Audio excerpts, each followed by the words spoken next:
তো দেখেন আমরা শিখবো আজকে যে রাশিফল কিভাবে লিখতে হয় বা দৈনিক রাশিফল কিভাবে জানতে হয়। এক্ষেত্রে আগে কিন্তু জানতে হবে যে আমাদের কি রাশি, অর্থাৎ যার রাশিফল জানবো তার রাশিটা কি এটা জানতে হবে। তো এইবার এক এক দিন এক এক ধরনের বিশেষ করে হয়তো ভাগ্যফল প্রত্যাশী আপনাদের কাছে আসলেন, কারো মেষ রাশি হতে পারে, কারো কর্কট রাশি হতে পারে, কারো হয়তো তুলা রাশি হলো, কারো হয়তো কুম্ভ রাশি হলো। তো এই রাশি যার যেটা হবে সেই অনুযায়ী আজকের দিনটি কেমন যাবে। যেমন আপনারা কিন্তু পেপার পত্রিকা টিভি বা ধরুন সোশ্যাল মিডিয়ায় অনেক জায়গায় কিন্তু দেখেন, এমনকি বাৎসরিক এই যে নতুন বছর আসছে অনেক রাশিফল ম্যাগাজিনও কিন্তু বের হয় যে এটা বছর কেমন যাবে। তো বছর কেমন যাবে, সপ্তাহ কেমন যাবে, এমনকি দিন কেমন যাবে। তো আমরা আসবো দিন কেমন যাবে। তো দিন যদি আমরা বের করতে পারি তাহলে আমরা কিন্তু সপ্তাহ বের করতে পারবো, মাসও বের করতে পারবো, আবার বছরও বের করতে পারবো। তো আগে যদি দিন আমরা বের করতে পারি যে আজকের দিনটি কেমন যাবে, তাহলে সপ্তাহটি কেমন যাবে নিশ্চয়ই বের করতে পারবো। আবার যদি মাসটি কেমন যাবে তাও বের করতে পারবো, আবার বছর কেমন যাবে তাও কিন্তু বের করতে পারবো। তো প্রথম আগে দিন না বের করতে পারলে কিন্তু আগে বছর বের করতে পারবো না। কারণ বছরের ভিতরে কিন্তু গ্রহগণ, দেখুন গোচরে আজকের প্ল্যানেটটি কিন্তু এখানে বসানো হয়েছে। আজকে 29 তারিখ। তো এই যে 29 তারিখে আপনার সকাল 10 মানে সকাল 5টার যদি আপনার রাশিচক্র দেখা হয় তাহলে কিন্তু বৃষ রাশিতে রাহু আছে, কর্কটে চন্দ্র আছে, আর কন্যায় বুধ আছে, রবি মঙ্গল হচ্ছে তুলাতে আছে, বৃশ্চিকে শুক্রের সঙ্গে কেতু যুক্ত হয়ে আছে, আর দশম ভাবে অর্থাৎ মকরে শনি আর বৃহস্পতি বসে আছে। তো এই হচ্ছে প্ল্যানেট। এইবার যদি বছরের বিচার করতে যাই তাহলে কিন্তু আমাদের এই যে শনি এবং বৃহস্পতি এরা কিন্তু ঘর চেঞ্জ করবে। যেমন 24-এ আগামী বছরের 2022 সালের 24শে জুলাই সম্ভবত বৃহস্পতি অতিচার গতি দ্বারা মীন রাশিতে গমন করবে। তাহলে এই বৃহস্পতি অল্প কিছুদিনের মধ্যে সে কুম্ভে যাবে, সেখান থেকে অতিচার গতি দ্বারা সে কিন্তু মীন রাশিতে যাবে। 2022 সাল পুরো সালটাই কিন্তু মীন রাশিতে অবস্থান করবে। আবার শনি সে কিন্তু এবছর এই অর্থাৎ আগামী বছর 2022 সালে সে কুম্ভে যাবে, কুম্ভের থেকে বক্রস্থ হয়ে আবার কিন্তু সে মকরে ফিরে আসবে। অর্থাৎ বছর বিচার করতে গেলে কিন্তু আবার রাহু 17ই মার্চ 2022 তারিখে সে কিন্তু মেষ রাশিতে যাবে, আর কেতু কিন্তু তুলা রাশিতে আসবে। তো তখন এই যে ঘরগুলো চেঞ্জ হয়ে যাচ্ছে এবং প্রতিটা গ্রহ, যেমন বুধ 18 দিনে প্রতিটা ঘর অতিক্রম করবে, শনি 28 দিনে অতিক্রম করবে, মঙ্গল 45 দিনে অতিক্রম করবে, রবি 30 দিনে এক একটা ঘর অতিক্রম করে সে কিন্তু চক্রাকারে ঘুরবে। তো এইভাবে আগে দৈনিক শিখতে পারলে আমরা তখন না কিন্তু সাপ্তাহিক সপ্তাহ কেমন যাবে। যদি আমরা সপ্তাহ বিচার করতে যাই তাহলে সপ্তাহের মধ্যে পরিবর্তন হচ্ছে কোনগুলো। যেমন আজকে 29 তারিখ, দেখুন 2 তারিখ না 3 তারিখে বুধ মনে হয় সম্ভবত আপনার এই তুলায় চলে আসবে। তাহলে বুধ এক সপ্তাহ যদি আমরা বিচার করতে যাই তাহলে চন্দ্র আজকে 14 ডিগ্রিতে আছে। তাহলে চন্দ্র পরের দিন আগামীকাল কিন্তু সিংহে আসবে, এখানে 2 দিন থাকবে, সোয়া 2 দিন। তারপরে সোয়া 2 দিন সে কন্যায় থাকবে, তাহলে সোয়া দুই হচ্ছে কত, 4.5, 4.5 আজকের দিন গেল 5.5। তাহলে সপ্তাহের আরো কিন্তু 2.5 দিন বাকি থেকে যায়, সেই 2.5 দিন কিন্তু আপনার এই ওই 1.5 দিন। তো যে 1.5 দিন বাকি থেকে যায় সেই 1.5 দিন কিন্তু সে এই তুলা রাশিতে অবস্থান। তাহলে চন্দ্র যে এই 4টি ঘরে অবস্থান করবে, তো কর্কটে অবস্থান করে কিন্তু শনি আর বৃহস্পতির দৃষ্টি পড়েছে। তাহলে সপ্তাহের প্রথম দিন কেমন যাবে। এইবার সপ্তাহের দ্বিতীয় 2টি দিন, দ্বিতীয় দ্বিতীয় সোয়া 2 দিন, এখানে দেখুন কোনো পাপ গ্রহের দৃষ্টি নেই, চন্দ্র কিন্তু সিংহ রাশিতে অবস্থান করছে। তো সিংহ রাশিতে অবস্থান করে তার উপর কোনো অশুভ গ্রহের দৃষ্টি পড়বে না। তো এইবার যখন পড়বে না তখন কর্কট রাশি যদি হয় তাহলে প্রথম দিন কিন্তু রাশির উপরে শনি আর বৃহস্পতির দৃষ্টি পড়েছে। দ্বিতীয় 2টি দিন কিন্তু এখানে কোনো পাপ গ্রহের বা শুভ গ্রহের কোনো দৃষ্টি তার উপর নেই, চন্দ্রের উপর। যখন সেই সোয়া 2 আর 1 দিন, সোয়া 3 দিন অতিক্রম করার পরে যখন যে সোয়া 2 দিন আসবে তখন চন্দ্র কিন্তু কন্যায় আসবে। যখনই কন্যায় আসবে তখন বুধ যুক্ত হবে, ওদিকে রাহুর নবম দৃষ্টি পড়বে, বৃহস্পতিরও নবম দৃষ্টি পড়বে। তাহলে রাহুর নবম দৃষ্টিতে সেই চন্দ্র ক্ষতিগ্রস্ত যতটা হবে, বৃহস্পতির দৃষ্টিতে সেই ঘা মানে ক্ষত ঘা কতটা সারাতে পারে, এটা কিন্তু আমাদের ভাবতে হবে। যে রাহুর দৃষ্টিতে চন্দ্রকে দুর্বল করে দিল, কিন্তু বৃহস্পতিরও তো দৃষ্টি ওইখানে আছে, নবম দৃষ্টি। তো বৃহস্পতির দৃষ্টিতে ধরুন আমি হয়তো রাহুর দৃষ্টিতে একটি চড় খেলাম এবং ব্যথা পেলাম, তো বৃহস্পতি এইবার ওখানে মালিশ দেবে, মালিশ দেওয়ার পরে আমার ব্যথাটা দ্রুত উপশম হবে, নাকি এই ব্যথাটা আরো বেশি মানে আটকে পড়ে থাকবে বা ব্যথাটা আরো দীর্ঘস্থায়ী হবে। এটার একটা আমাদের শুভাশুভ বুঝতে হবে যে দৃষ্টিটা বৃহস্পতির দৃষ্টিটা বেশি ক্ষতিকর হবে না মানে বেশি উপকারী হবে, না রাহুর দৃষ্টিটা বেশি ক্ষতিকর হবে। এটা কিন্তু আমাদের অনুধাবন করতে হবে বা জরিপ করতে হবে বা বুঝতে হবে। শুধু অনুধাবন নয়, এটা অনুধাবন করতে হবে মানে বিদ্যা দিয়ে, যে রাহুর দৃষ্টি কত মানে নেগেটিভ দিকে যাবে, বৃহস্পতির দৃষ্টি পজিটিভ দিকে যাবে। তাহলে এই নেগেটিভ দিকটা জোর বেশি হবে না পজিটিভ দিকের জোর বেশি হবে, এটা কিন্তু আমাদের বুঝতে হবে। তো আমরা আগে দৈনিক যাই, তারপরে কিন্তু সাপ্তাহিক দিকে যখন আলাপ করব তখন বা যেটুকু করছি এটুকু করে যাই। তো দেখুন যে যদি রাহুর দৃষ্টি পড়ে, তো রাহুর দৃষ্টিটা কিন্তু চন্দ্র আর বৃহস্পতির উপর পড়ছে। তো চন্দ্র আর বৃহস্পতির চন্দ্র এবং বুধের উপর পড়ছে। তো চন্দ্র আর বুধের উপর রাহুর দৃষ্টি, এটা কিন্তু নিঃসন্দেহে চন্দ্র এবং বুধকে অতিশয় দুর্বল করে ফেলছে। সেটা সাধারণ চড় নয়, এটা বড় চড় মেরে দিয়েছে। বৃহস্পতি সেই কাটা ঘায়ে প্রলেপ দেবে। তো প্রলেপ দেবে, কতটা প্রলেপ দেবে, সেই বৃহস্পতির প্রলেপে আমরা কতটা মানে সেই বুধ আর চন্দ্র কতটা মুক্ত হবে। এখানে কিন্তু আরেকটি বিষয় লক্ষ্য রাখতে হবে, এই বৃহস্পতি কিন্তু আবার রাহুর উপর পঞ্চম দৃষ্টি দিয়ে তুঙ্গস্থ রাহুকে তাকে তার কুপ্রভাবটাকে একটু হলেও কিন্তু কমিয়েছে। অর্থাৎ রাহুর চরটি অতটা জোরে পড়বে না, কারণ বৃহস্পতি তো তাকে আগেই শান্ত করে রেখেছে যে এই তুই সর্বগ্রাসী বা তুই উগ্র, তুই চন্ডাল, তা তুই একটু শান্ত হ, আমি তোর দিকে তাকাইছি। অর্থাৎ দেবতাদের গুরু যখন রাহুর উপর তাকিয়েছে, তখন সে রাহু বুঝবে যে দেবতাদের গুরু আমার উপর তাকিয়ে পড়েছে, তাহলে আমার অন্যায় অবিচার কাজ করা ঠিক হবে না। অর্থাৎ চরটি জোরে দেওয়া ঠিক হবে না, দেব আমি, কিন্তু সে যেন ব্যথা না পায়, এমন চরটি হবে। তাছাড়া সেইখানে কিন্তু বৃহস্পতির দৃষ্টিও পড়বে।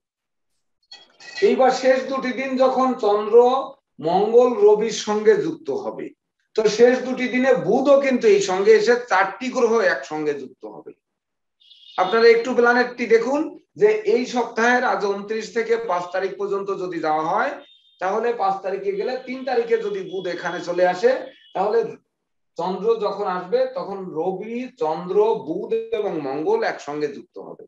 তো যুক্ত হওয়ার পরে এখানে আবার শনির দশম দৃষ্টি পড়বে।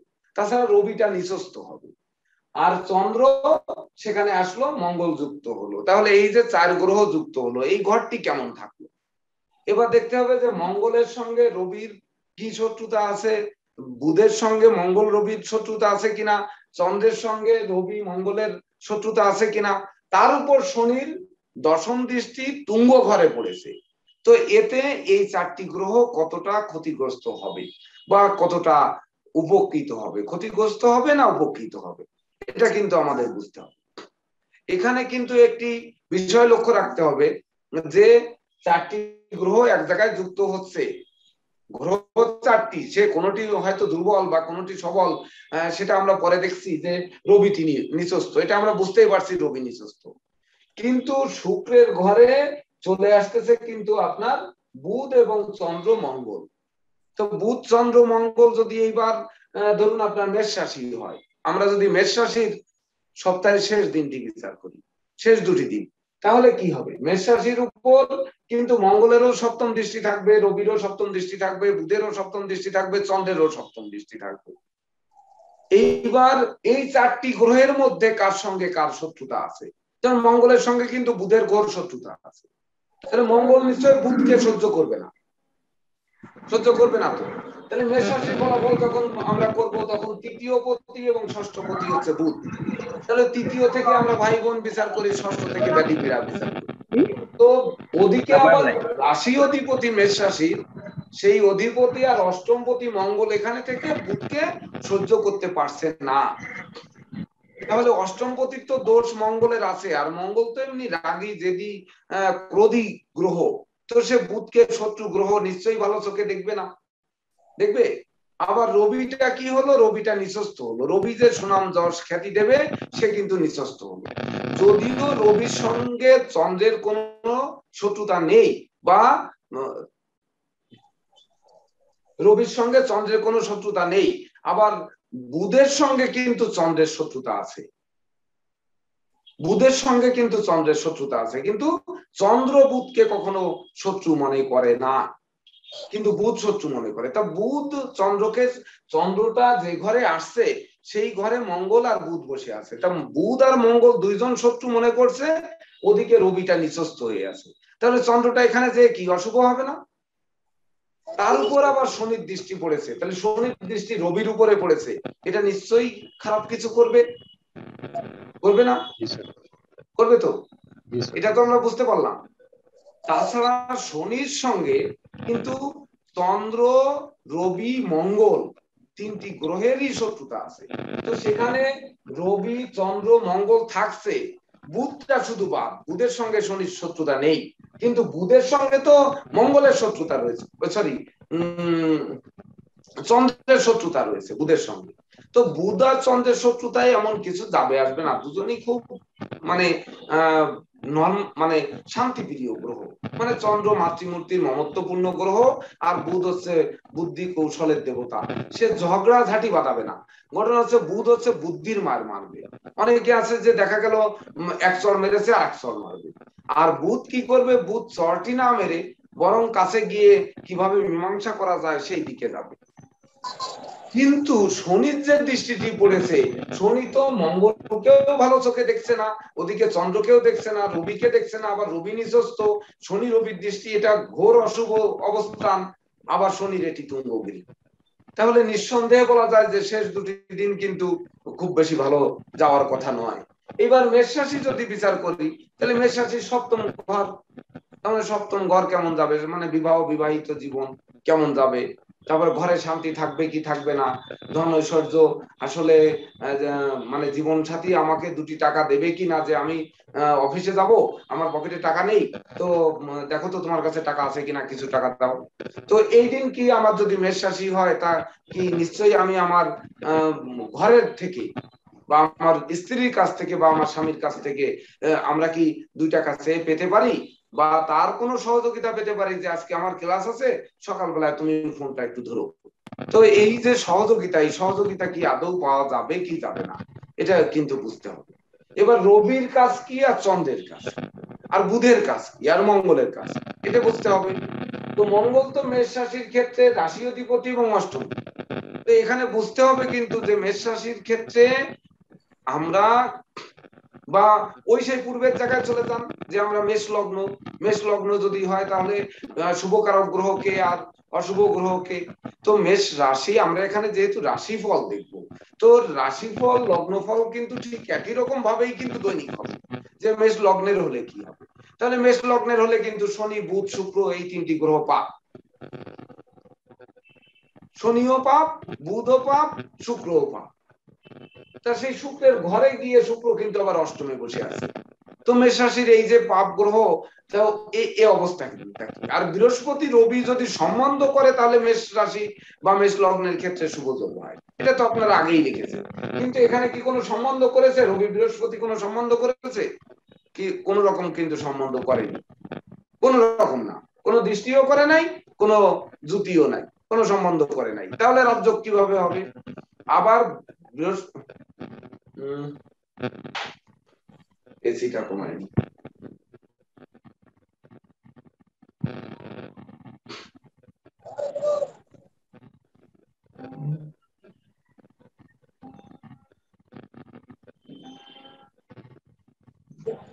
আবার আরেকটি কথা কিন্তু মেষ লগ্নের ক্ষেত্রে বলা হয় যে বৃহস্পতি শনি যদি সম্বন্ধ যুক্ত হয় তাহলে রাজযোগের ফল দেবে, এই কথা কিন্তু বলা হয় না মেষ লগ্নের ক্ষেত্রে।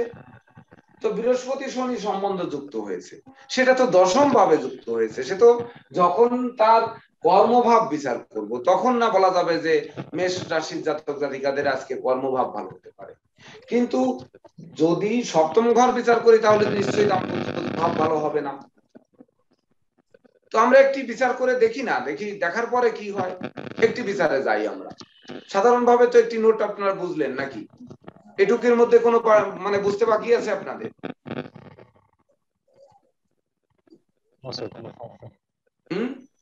গোচর থেকে রাশিফল।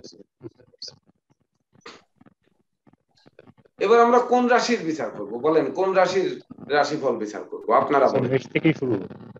হ্যাঁ, একটু ওলট পালট করে দেন, একেবারে মেষ না দিয়ে ওলট পালট করে দেন, যে কোনো জায়গার একটাই চলে যাবে। স্যার মকর থেকে শুরু হোক না, বৃহস্পতি যেহেতু ওখানে আছে।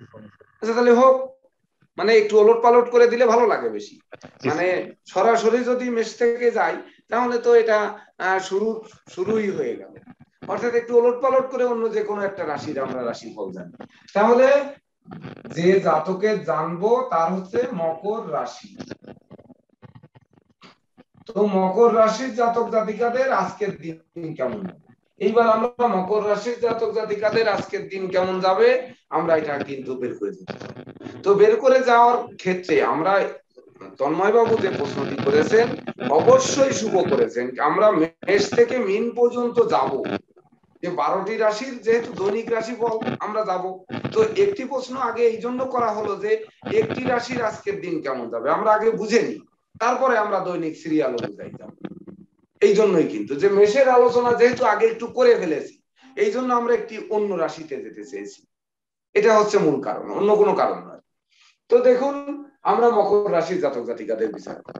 তাহলে মকর রাশির রাশিতে কিন্তু শনি বৃহস্পতি বসে আছে। তো মকর রাশির রাশিতে শনি আর বৃহস্পতি, শনি তার নিজ গৃহে বসে আছে আর বৃহস্পতি হচ্ছে তার তৃতীয় এবং দ্বাদশ গৃহে, সে রাশিতে বসা আছে। তাহলে মকর রাশির জাতক জাতিকাদের শনি আর বৃহস্পতি কি অবস্থানে আছে? বৃহস্পতি কিন্তু মকর রাশি বা মকর লগ্নের ক্ষেত্রে কিন্তু পাপ গ্রহ, এবং চন্দ্র মঙ্গলও কিন্তু পাপ গ্রহ। তো চন্দ্র মঙ্গল কিন্তু দশমে বসে আছে মকর রাশি বা মকর লগ্নের ক্ষেত্রে। লগ্ন রাশি ফল একই সঙ্গে হয়ে যাবে কিন্তু।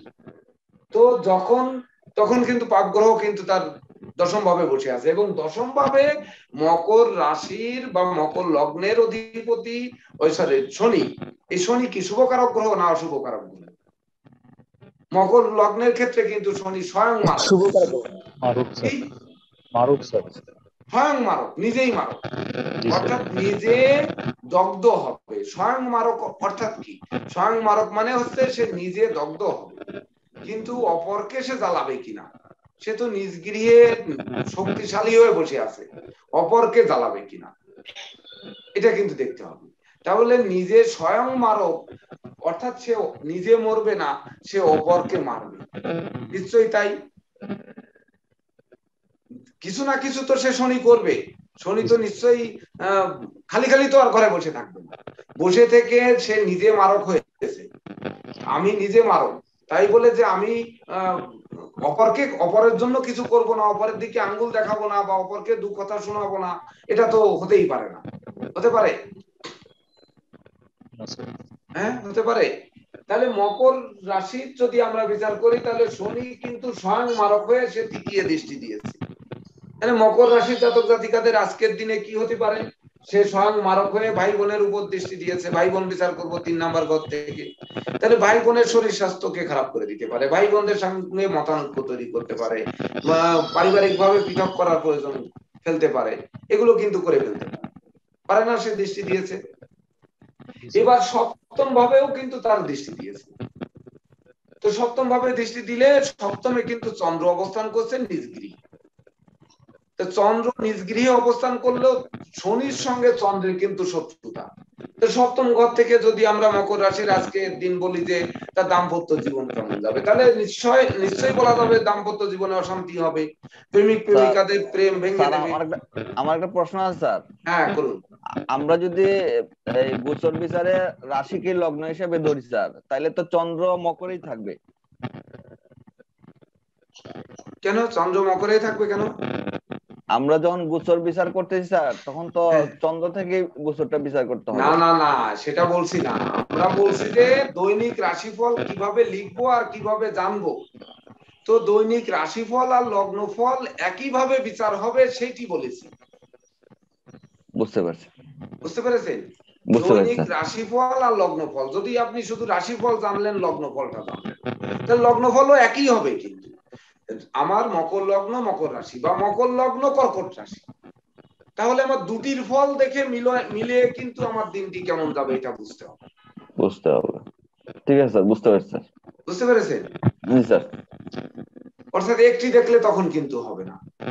তো এই দেখুন, সে যখন তার সপ্তম ভাবে দৃষ্টি দিয়েছে, তাহলে মকর রাশি এবং মকর লগ্নের জাতক জাতিকাদের সপ্তমে চন্দ্র, শনি শত্রু, তার উপর দৃষ্টি দিয়েছে।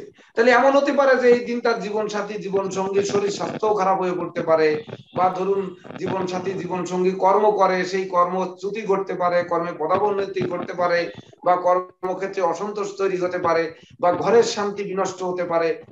এইভাবে কোনো না কোনো ভাবে কিন্তু মনোকষ্ট, মনোবেদনা, মনোচঞ্চলতা এগুলো কিন্তু দিতে পারে আজকের দিনে অন্তত পক্ষে। ফোন ধরারও কেউ নেই।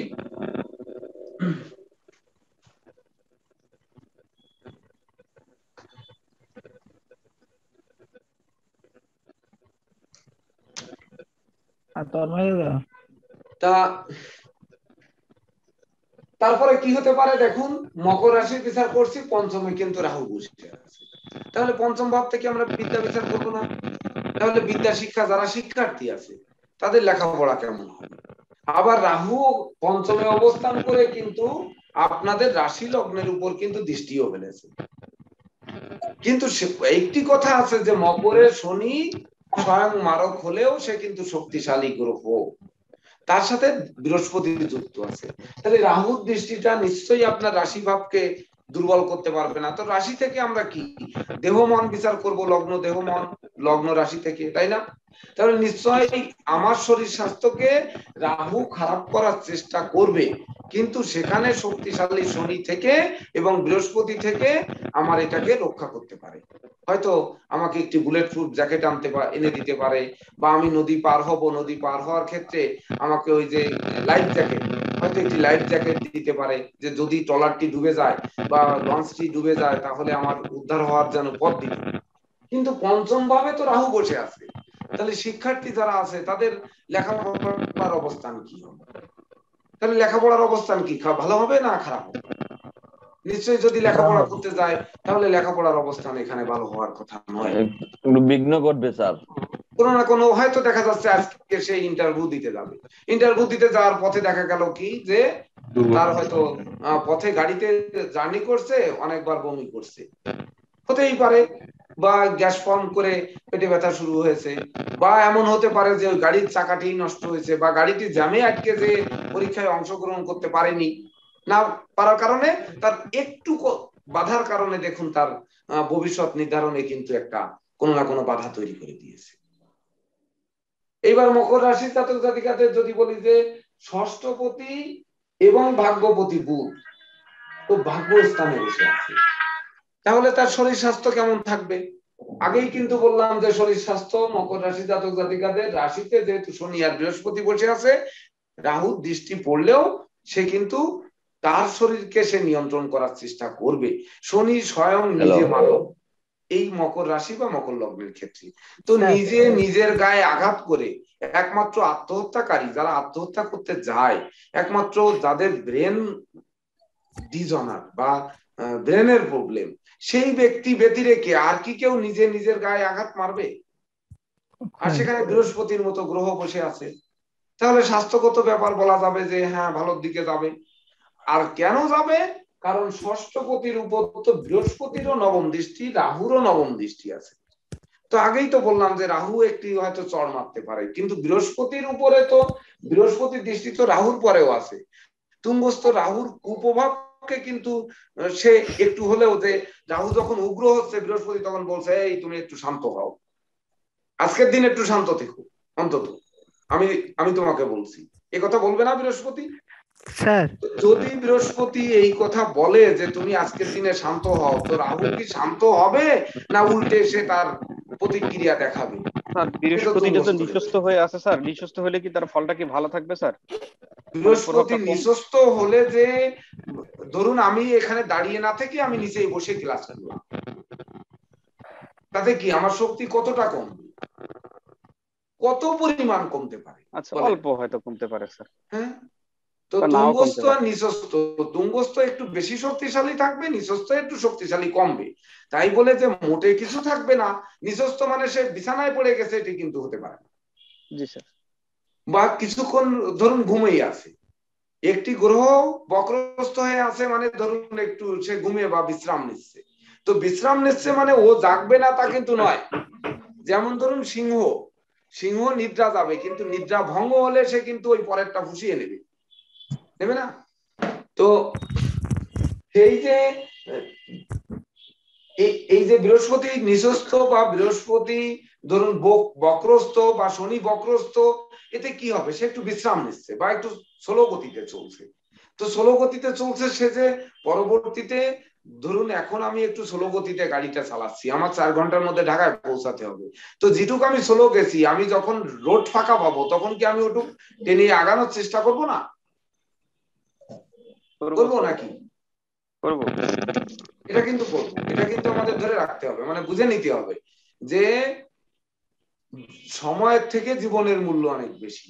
তার মানে এই নয় যে সময়ের কোনো মূল্য নেই, এটা কিন্তু ভাবা যাবে না। সময়ের কাজ সময় না করলে মানুষ বলে যে সময়ের 1 ঘা আর অসময়ের 10 ঘা। আপনি সময়ের কাজ সময় না করলে মাটি নরম থাকতে যদি সেটাকে বাঁকা করে বা আপনি ইচ্ছা মতো তৈরি করতে পারবেন, কিন্তু মাটিটি পুড়িয়ে যখন ইট বানানো হয়ে গেল তখন কি ওকে আর বাঁকা সোজা করা যাবে? অর্থাৎ সময়ের মূল্য কিন্তু এখানে দিতে হবে। অর্থাৎ যে সময়টি যে গ্রহ নিচস্থ থেকে বা ঘুমন্ত থেকে বা বক্রস্থ থেকে যে সময়টা নষ্ট করবে, সেই সময়টা নিশ্চয়ই সেই ব্যক্তি যদি সচেতন হয় তাহলে ওই সময়টাকে কভার করার চেষ্টা করবে বাকি সময় বাড়তি সময় দিয়ে। ধরুন আজকে বিগত 1 মাস ধরে, পুরো 1 মাস ধরে মানে টোটাল আমার এই পেশার সাথে যোগাযোগ বিচ্ছিন্ন।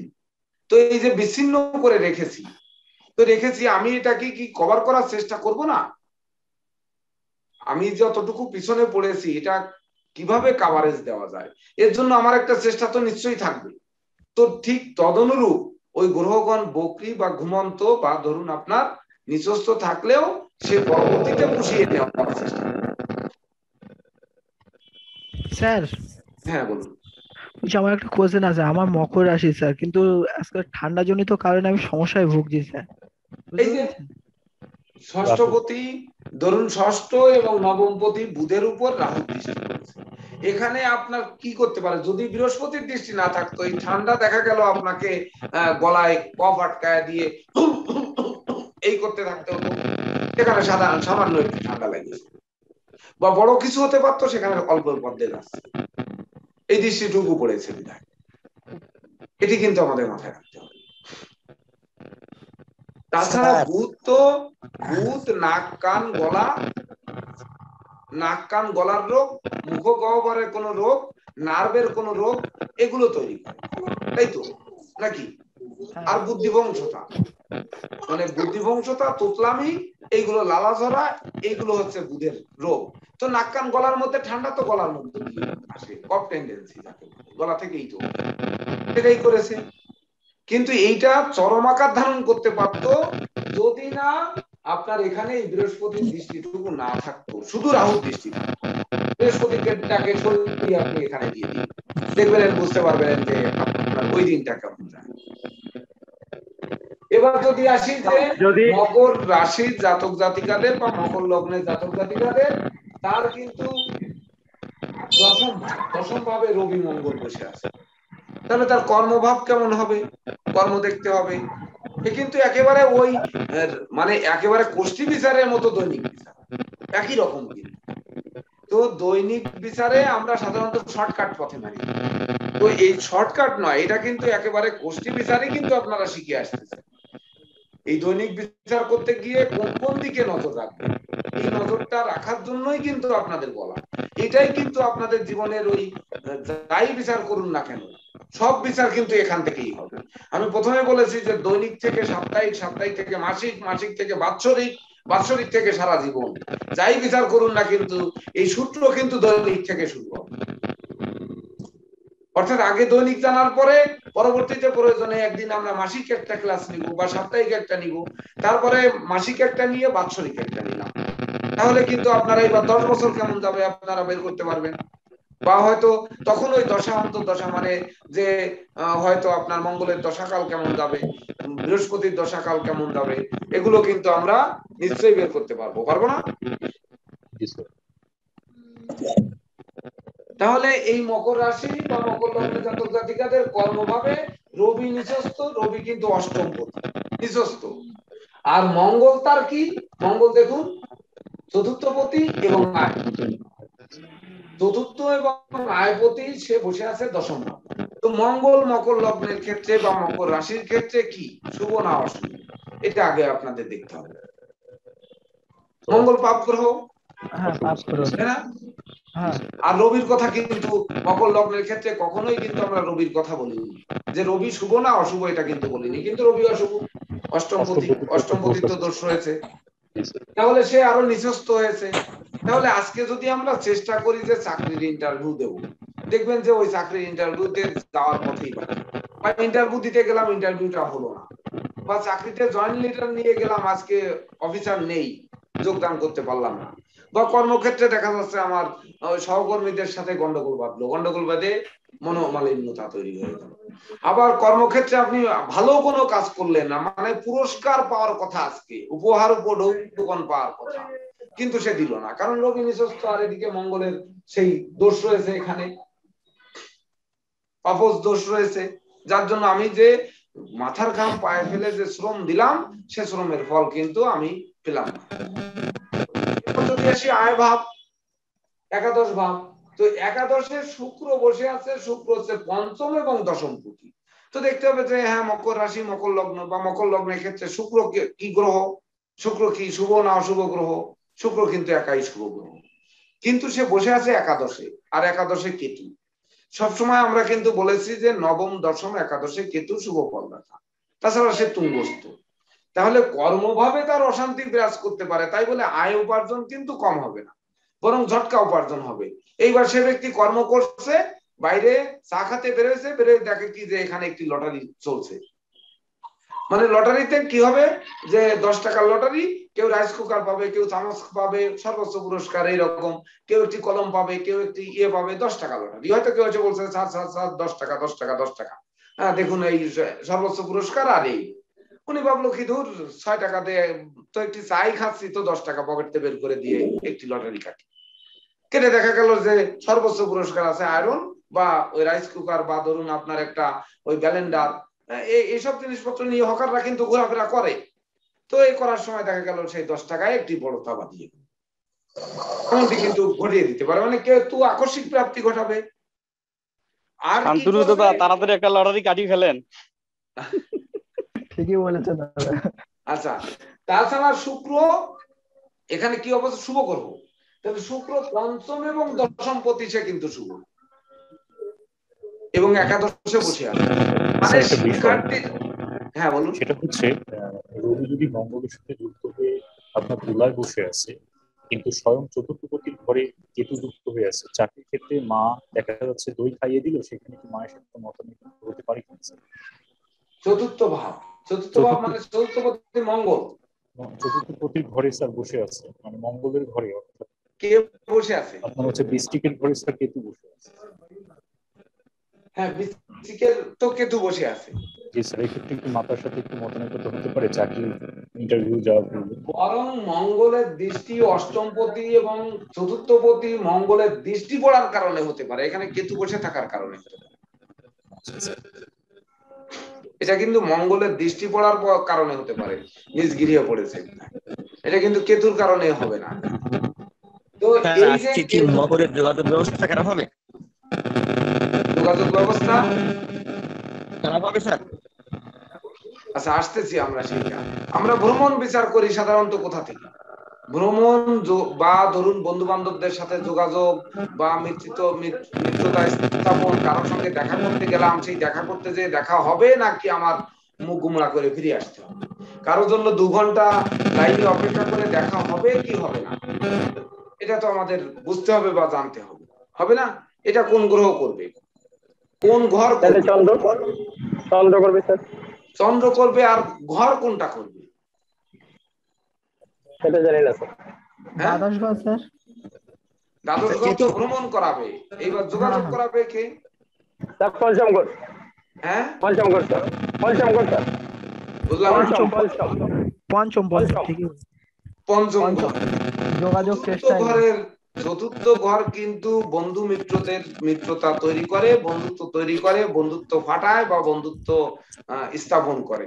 অর্থাৎ যোগাযোগ তৈরি করার ক্ষেত্রে চতুর্থ ঘরের গুরুত্ব কিন্তু অধিক, সব থেকে বেশি। আর ভ্রমণের ক্ষেত্রে দ্বাদশ ঘরের গুরুত্ব বেশি। এইবার আপনি ভ্রমণটা কর্মের জন্য হবে, ব্যবসার জন্য হবে, না উচ্চশিক্ষার জন্য হবে, এটার উপর নির্ভর করবে। যদি কর্মের জন্য হয় তাহলে কর্মভাবকে দেখতে হবে, যদি শিক্ষার্থী হয় তাহলে শিক্ষার জন্য দেখতে হবে, যদি ধর্মীয় যাত্রা হয় তাহলে তাকে কিন্তু সেই ধর্মীয় যাত্রা মানে দশম ভাবে বৃহস্পতির কানেকশন থাকতে হবে, তবেই না কিন্তু ধর্মীয় যাত্রায় তার বিদেশ গমন হবে, বা দ্বাদশে বৃহস্পতির কোন যোগসূত্র থাকবে তবেই ধর্মীয় যাত্রা হবে। আর যদি বুধের যোগসূত্র থাকে তবেই না ব্যবসা বাণিজ্যের কারণে তার বিদেশ গমন হবে, এটা বুঝতে হবে। আর যোগাযোগ কিন্তু তৈরি করবে বিশেষ করে, মানে আমি কার সাথে দেখা করতে যাব, দেখা করতে যাব কেন, আমার তো কোনো কাজ আছে নিশ্চয়ই তার সঙ্গে, তাহলে সে হয় আমার পূর্ব পরিচিত বা অপরিচিত। এখন দেখা হওয়ার পরে সে বন্ধু হবে, মিত্র হবে, প্রেমিক হবে, প্রেমিকা হবে, বা ধরুন একটা কিছু তো হবে, বা বস হবে, বা ধরুন এমন হতে পারে যে কোন ছাত্র ক্লাসে পড়াশোনা করেছে কিন্তু কোনোদিন প্রিন্সিপাল স্যারের সাথে দেখা হয়নি, আজকে দেখা করতে গেছে প্রিন্সিপাল স্যারের সঙ্গে, প্রিন্সিপাল স্যারের সঙ্গে তার দেখা হবে কি হবে না, বা দেখা হয়ে সেটা প্রিন্সিপাল স্যার মাথায় হাত দিয়ে আশীর্বাদ বা দোয়া করবে, নাকি বলবে কি এই তুমি কালকে আসো, এরকম ঘটবে কিনা, এটা তো চতুর্থ ভাবই দেখবে। কারণ মিত্রতা তৈরি করে দেবে তো চতুর্থ ভাব, মাতা মিত্র স্থান তো চতুর্থ ভাব। তো মাতৃমূর্তির মমত্ব তৈরি হবে, তবেই না আমরা যদি পাওনা টাকা চাইতে যাই তো উল্টে মার খেয়ে আসবো, নাকি সে বসায় একটু চা খায় বলবে যে ঠিক আছে বাবারে আমি আজকে দিতে পারতেছি না, তুমি 5 দিন পরে আসো, নাকি টাকা চাইতে গেলে আটকে ধরে ভালো মতো মার দিয়ে তারপরে ছেড়ে দেবে, কোনটা করবে? এবার চতুর্থ ভাব যদি খারাপ থাকে তাহলে নিশ্চয়ই মায়ের দর খেয়ে খালি হাতে ফিরতে হবে, বা যে তাকে দেখা পাওয়া যাবে না। আর যদি পাওয়া যায় তাহলে চা খাইয়ে বসিয়ে বলবে কি যে ঠিক আছে আপনি অমুক দিন আসুন, অমুক দিন এসে আপনার টাকাটা নিয়ে। এই মিত্রতা তৈরি করবে তো চতুর্থ ভাব। তো চতুর্থ ভাবে কিন্তু দেখুন রবি আর মঙ্গলের দৃষ্টি পড়েছে। তো এই যে দৃষ্টিটা পড়েছে এটা মঙ্গলের নিজ গৃহ, কিন্তু নিজস্ব রবিরও তো এখানে দৃষ্টি পড়েছে, রবি তার অষ্টমপতি, তাহলে অষ্টমপতির তো দোষও রয়েছে, তারও দৃষ্টি ওখানে আছে, তাহলে নিশ্চয়ই এই যে মিত্র যোগাযোগ ভাব কিন্তু খুব একটা ভালো হবে না, হবে। এইবার দেখুন যে শুক্রটা, যেটা নিয়ে আমরা মূল আলোচনা করছিলাম, যে আমাদের কাজ হচ্ছে কি রাশি, মকর রাশি, মকর রাশি এবং মকর লগ্ন, শুক্র কিন্তু একাই রাজ্য কারক। তো শুক্র পঞ্চমপতি এবং সে দশমপতি, তাহলে বিদ্যাপতি আর কর্মপতি সে একাদশে আছে, তাহলে নিশ্চয়ই বিদ্যাভাবে রাহু তুঙ্গস্থ থেকে সেই শুক্রের উপর দৃষ্টি দিয়েছে, তুঙ্গস্থ কেতুর সাথে বসে আছে। খুব ভালো করে একটু অনুধাবন করার চেষ্টা করুন, বিদ্যা এবং কর্মপতি একাই রাজ্যকারক মকর রাশি মকর লগ্নের ক্ষেত্রে। তো তার উপরে রাহুর দৃষ্টি পড়েছে, তুঙ্গস্থ রাহু তো কেতুর সাথে যুক্ত আছে, মানে তো রাহুর দৃষ্টি থাকবেই, সপ্তম দৃষ্টি। তো এখানে কেতুর প্রভাবে শুক্র জাগ্রত হবে না রাহুর দৃষ্টিতে শুক্র নিষ্প্রভ হবে, এটি কিন্তু আমাদের বুঝতে হবে। আমরা যে পূর্বে বললাম যে পরীক্ষার্থীরা পরীক্ষা দিতে যাবে কিন্তু পরীক্ষা স্থলে পৌঁছাতে পারবে না, বা হয়তো লেখাপড়ায় মন বসবে না, লেখাপড়া অন্যদিকে যাবে, কিন্তু পঞ্চম পতি আর দশম পতি তো সেই একাই রাজ্য, সে কেতুর সাথে বসে আছে, তাহলে কি হবে? কি হবে বলে? বাধা যতই বাধা দিক না কেন, কর্ম এবং লেখাপড়ায় যতই বাধা দিক না কেন, যত বাধা মানে যত মুশকিল তত আসান, এই যে কথা, বাধাটা সে অতিক্রম করতে পারবে স্যার। হ্যাঁ, বাধাটা সে অতিক্রম করে এগিয়ে যেতে পারবে। হ্যাঁ হ্যাঁ হ্যাঁ, বাধাটাকে সে অতিক্রম করে শুক্রের বলে এগিয়ে যেতে পারে। তাছাড়া এই যে শুক্রের বলে সে যে এগিয়ে যাবে আর শুক্র আর কি দেয়? শুক্র তো সুখ, শান্তি, সমৃদ্ধি, প্রতিষ্ঠা এগুলোই তো দেয়, সেই সঙ্গে ধন, ঐশ্বর্য, সম্মান এগুলো দেয়। তাহলে সে তার বাবা মার কাছ থেকে আশীর্বাদ পেতে পারে, তারপরে সুখ শান্তি পাওয়ার মতো যত কাজ, তেমন কোনো কাজ ঘটতে পারে, মানসিক তৃপ্তি পাওয়ার মতো কোনো কাজ ঘটতে পারে কর্মক্ষেত্রে।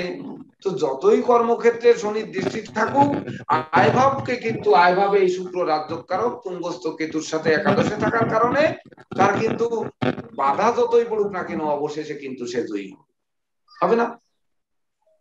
হবে।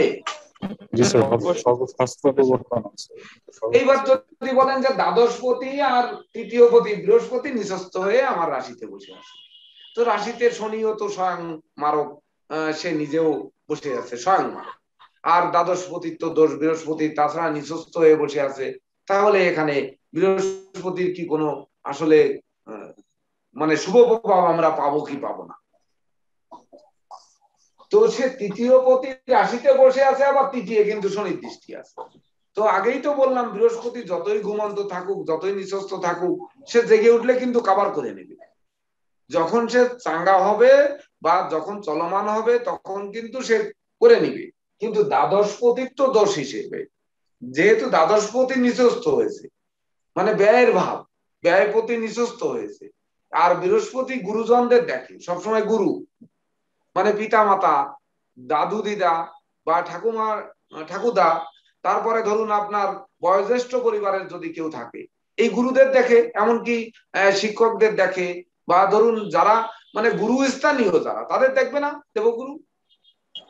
তাহলে কি হতে পারে? এখানে বলা যেতে পারে যে বৃহস্পতিটা নিঃস্ত হয়েছেন এবং স্বয়ং মারক শনির সাথে যুক্ত হয়ে আছে থাকার কারণে এই পরিবারের আজকের দিনে কোনো বয়স্ক লোকের শরীর স্বাস্থ্য খারাপ হয়ে, ইভেন কি বড় ভাই বড় বোন, তাদের শরীর স্বাস্থ্যও কিন্তু খারাপ হতে পারে। বলেন তো কেন বড় ভাই বড় বোন বললাম? শনির তৃতীয় দৃষ্টি স্যার। ইয়েস, তৃতীয় ভাবে শনির তৃতীয় দৃষ্টি, আর তৃতীয় পতি হচ্ছে বৃহস্পতি। ওই যে বললাম গুরু স্থানীয়, তাহলে বড় ভাই বড় বোন কি গুরু স্থানীয় না? তারা নমস্য ব্যক্তি না, আমাদের কাছে সম্মানীয় ব্যক্তি না? তাদের অসুস্থতা হতে পারে। এইবার যদি আপনাদের প্রশ্ন থাকে যে তাহলে আমাদের কোন দিন ছোট ভাই ছোট বোনের শরীর খারাপ করতে পারে, হ্যাঁ এবার প্রশ্ন থাকতে পারে না? হ্যাঁ প্রশ্ন স্যার এটা। আরে এইবার যদি ধরেন ছোট ভাই ছোট বোন আর একাদশপতি বড় ভাই বড় বোন। হ্যাঁ সুন্দর কথা বলেছেন। এইবার যদি এখানে ধরুন দ্বাদশে শুক্র অবস্থান করতো তাহলে কি হতো? আর এই দ্বাদশ মানে তৃতীয় ঘরও যদি শুক্র হতো, যদি ধরুন আপনার মিনে বৃহস্পতি আর শনি বসে আছে, সে তৃতীয় ভাবে দৃষ্টি দিয়েছে, মিনের সপ্তম অষ্টম নবমপতি শুক্র, এইবার সে গিয়ে দ্বাদশে অবস্থান করেছে, তাহলে হতে পারতো, ধরে নেওয়া যেত যে ছোট ভাই বোনের অসুস্থতা হবে বা সন্তান নয়, এখানে তৃতীয় ভাব, তাই বলা যেতে পারতো, যেত না? বলা যেতে পারতো। কিছুটা বুঝতে পেরেছেন কিনা? যদি পারেন তাহলে আমরা সিরিয়ালি কিন্তু এবার মেষ রাশি থেকে আসবো। এটুকের মধ্যে আপনাদের কোনো প্রশ্ন আছে কিনা বলুন। স্যার আমার দুইটা প্রশ্ন আছে স্যার। হ্যাঁ বলেন স্যার। মকর রাশির এই যে স্যার ওই শুক্র হচ্ছে একমাত্র শুভ গ্রহ, সে যদি স্যার দ্বাদশে ব্যস্ত হয় আর লগ্নে যদি স্যার মানে কোনো গ্রহ না থাকে স্যার, একদম গ্রহ থাকে, তাহলে কি হবে? আর উত্তর তো এখনই পেয়ে যাবেন, যে যখন মেষ রাশি দেখবো কোনো গ্রহ নেই তাহলে কি হবে, এখনই তো পেয়ে যাবেন। তাহলে স্যার ব্যস্ত হয় একটু সাউন্ড পলিউশন হচ্ছে, কার এখান থেকে একটু সাউন্ডটা মিউট করে রাখেন। হ্যাঁ এখন 11টা থেকে 2টো পর্যন্ত আসে। স্যার আমার একটা প্রশ্ন আছে স্যার। হ্যাঁ বলেন। আমার প্রশ্নটা হচ্ছে স্যার, যেমন রাহু কেতু শুক্র যে পজিশনে বসে আছে স্যার, রাহু শুক্রকে দৃষ্টি দিচ্ছে, সমসপ্তমে শুক্র তো স্যার রাহুকে দৃষ্টি দিচ্ছে। তো এবার বলুন যে কি প্রশ্ন করেছিলেন? আমার প্রশ্নটা ছিল স্যার, আমার প্রশ্নটা ছিল যেমন আমরা এই যে শুক্র কেতু বৃশ্চিকে বসে আছে এবং রাহু বসে আছে বৃষতে। রাহু দৃষ্টি দিচ্ছে শুক্রের প্রতি, সমসপ্তমে তো স্যার একে অপরকে দৃষ্টি দেয়। সেই ক্ষেত্রে কি শুক্রের কোন শুভ প্রভাব রাহুর ক্ষেত্রে পড়বে না স্যার দৃষ্টি দেওয়ার ক্ষেত্রে? দৃষ্টি দেওয়ার ক্ষেত্রে শুক্রের কোনো শুভ প্রভাব আসবে কিনা তাই? হ্যাঁ সেটা স্যার। হ্যাঁ, কারণ হচ্ছে মকর রাশি মকর লগ্নের ক্ষেত্রে শুক্র তো একাই রাজ্যকারক, এখানে দৃষ্টি দিয়ে শুক্রকে দুর্বল করতে পারবে না। কিন্তু যখন মেষ রাশির ক্ষেত্রে যাব আমরা, তখন কিন্তু সে শুক্র কিন্তু আর রাজযোগ থাকছে না, তখন কিন্তু অষ্টম ভাবে শুক্র বসে আছে, তার উপর রাহুর দৃষ্টি পড়েছে, তখন কিন্তু খারাপ হয়ে যাবে। আবার বৃষ রাশির ক্ষেত্রে যখন আমরা যাব, তখন বৃষ রাশির ক্ষেত্রে গেলে কিন্তু তখন শুক্র কিন্তু পাপ গ্রহ, আবার সে তার সপ্তমে বসে আছে, তার ষষ্ঠপতি এবং সে রাশি অধিপতি, সেখানে রাশিতে তুঙ্গস্থ রাহু বসে আছে, শুক্র কিন্তু ওখানে নিষ্প্রভ হয়ে যাবে। অর্থাৎ ঘর অনুযায়ী গেলে আপনারা কিন্তু প্রত্যেকটা উত্তর কিন্তু পেয়ে যাবেন। বুঝতে পেরেছেন? বুঝতে পারছি। কিন্তু আপনাদের একটু মানে অনুধাবনটা করতে হবে, কিন্তু খুব সূক্ষ্ম নজর দিবে, এটা হচ্ছে আমার বিশেষ অনুরোধ। আর আমার আরেকটা অনুরোধ ছিল স্যার আপনার প্রতি। হ্যাঁ বলেন স্যার। আপনি তো আমার বিশেষ করে আপনার ওই আপনি যখন ক্লাস শুরু করেন স্যার, আমাদের এই যে প্রতিদিনকার নিউমারোলজির একটা ইন্ট্রোডিউস যদি দেন স্যার, তাহলে জিনিসটা খুব ভালো হয় স্যার। প্রতিদিনকার নিউমারোলজি ইন্ট্রোডিউস। হ্যাঁ, কেন? আজকে কত তারিখ? 29 তারিখ। 29/10/2021 যোগ করলে কত হয়? 2 1 5। তাহলে 5 আর 2 7 আর 1 8। শনি। দেখেন শনি, আজকে 12 হচ্ছে শুক্র, মানে 6 8 আর 6 14 5। দেখুন, আমরা প্রথমে মেষের কথা গেল, আমি বললাম যে একটু উল্টে পাল্টে যান, তো উল্টে পাল্টে যেতে যেতে তন্ময় বাবু বললেন মকরে যায়, মানে মকরে সেই শনির ক্ষেত্রে যায়। আর বেশি আলোচনা হলো কিন্তু দেখুন বুধকে নিয়ে, বেশি আলোচনা হলো কিন্তু বুধকে নিয়ে, অর্থাৎ সংখ্যা সেই বুধের জায়গায় কিন্তু নিয়ে গেছে। আর পরিবর্তনটা ঘটাচ্ছে দেখুন, আজকের ক্লাসে কোনো ক্লাস ছেড়ে কিন্তু আমার ফোন রিসিভ করতে হয় না, কিন্তু আজকে আমার কাছে কোনো সৈন্য সামন্ত নেই, অর্থাৎ আমি একা, কেউ আমাকে সহযোগিতা করার মতো আমার পাশে এখন কেউ নেই, তো আমি একা হয়ে গেছি। তো একা হয়ে যাওয়ার কারণে দেখুন এই যে চন্দ্র যে পরিবর্তনটা ক্লাসের মধ্যে, ধরুন আমার এই 2 বার না 3 বার ফোন রিসিভ করতে হয়েছে, এমন ফোন, এই ফোনটি রিসিভ না করলেন মানে কোনো ক্রমে পারতাম না। আগের দুটো যা হোক কে না কে ফোন করেছে, কিন্তু 5-6 বার করার পরে না ধরলাম, কিন্তু এই ফোনটি আমার দেখার পরে এটা না ধরে আর উপায় ছিল না, মানে উপায় নেই। এই যে পরিবর্তন, এই পরিবর্তনটি ঘটিয়ে দিচ্ছে। আবার ধরুন যে আমরা ক্লাসটি যখন শুরু করতে যাই, তখন সবাই আপনারা একমত হয়েছেন, কিন্তু আমাদের এক ভদ্রলোক যিনি নতুন ভর্তি হয়েছেন, মানে উনি তো বললেন যে কই উনি কি আছেন লাইনে? আচ্ছা, উনি বললেন যে আমি তো মাঝপথে আসছি, আমি কি আদৌ বুঝতে পারবো কিনা, বা আমার একটু আছে। আসলে এটাই সত্য, কারণ হচ্ছে উনি তো নতুন আসছেন, তো আগের গুলো যদি সিরিয়ালে না দেখে আসেন তাহলে এটা বুঝতে আসলে একটু কষ্ট হবে। তবে আগের ক্লাসগুলোকে দেখে এসে যদি পরবর্তীতে উনি এই ভিডিওটা আবার দেখেন, তাহলে নিশ্চয়ই ওনার তখন কিন্তু বুঝতে আর অসুবিধা হওয়ার কথা নয়, নাকি? এটা এমন কোনো কঠিন ক্লাস নয়, কিন্তু যতটা মেধা এর উপর খাটানো যাবে এটাই কিন্তু মাদার, এটা দিয়েই কিন্তু আপনি সারা জীবন চলবেন। এইটা দিয়ে দৈনিক দিয়ে, মানে যখন আমি দৈনিক বের করতে পারবো, তখন আমি কেন সারা জীবন বের করতে পারবো? অর্থাৎ আজকের ক্লাসটা কিন্তু সারা জীবনের জন্য, যতদিন না আপনারা জ্যোতিষ পেশায় থাকবেন ততদিন কিন্তু এটার বাইরে কোনো জ্যোতিষ করার সুযোগ নেই। স্যার আমার একটা প্রশ্ন ছিল স্যার। হ্যাঁ বলেন। স্যার এই ক্ষেত্রে এই রাশি বিচারের ক্ষেত্রে কি নক্ষত্রের বিচারের প্রয়োজন আছে স্যার? অবশ্যই প্রয়োজন আছে। কেন প্রয়োজন আছে? সেই ক্ষেত্রে একটা প্রশ্ন স্যার। স্যার মনে করেন আমার আছে কোন নক্ষত্রে আছে? 14 ডিগ্রি মানে কোন নক্ষত্রে আছে বলেন? স্যার এইটা আছে মনে করেন শনি রেবতী নক্ষত্রে ধর্ম নক্ষত্রে বসে আছে।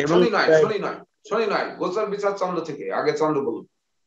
না শনিটা বলছি স্যার, শনি রেবতী নক্ষত্রে বসে আছে, আর বৃহস্পতি নিচস্থই দশমে বসে আছে, ক্ষেত্র বিনিময় করছে, এবং এই মকর লগ্নে, সেক্ষেত্রে কি বলাবে স্যার?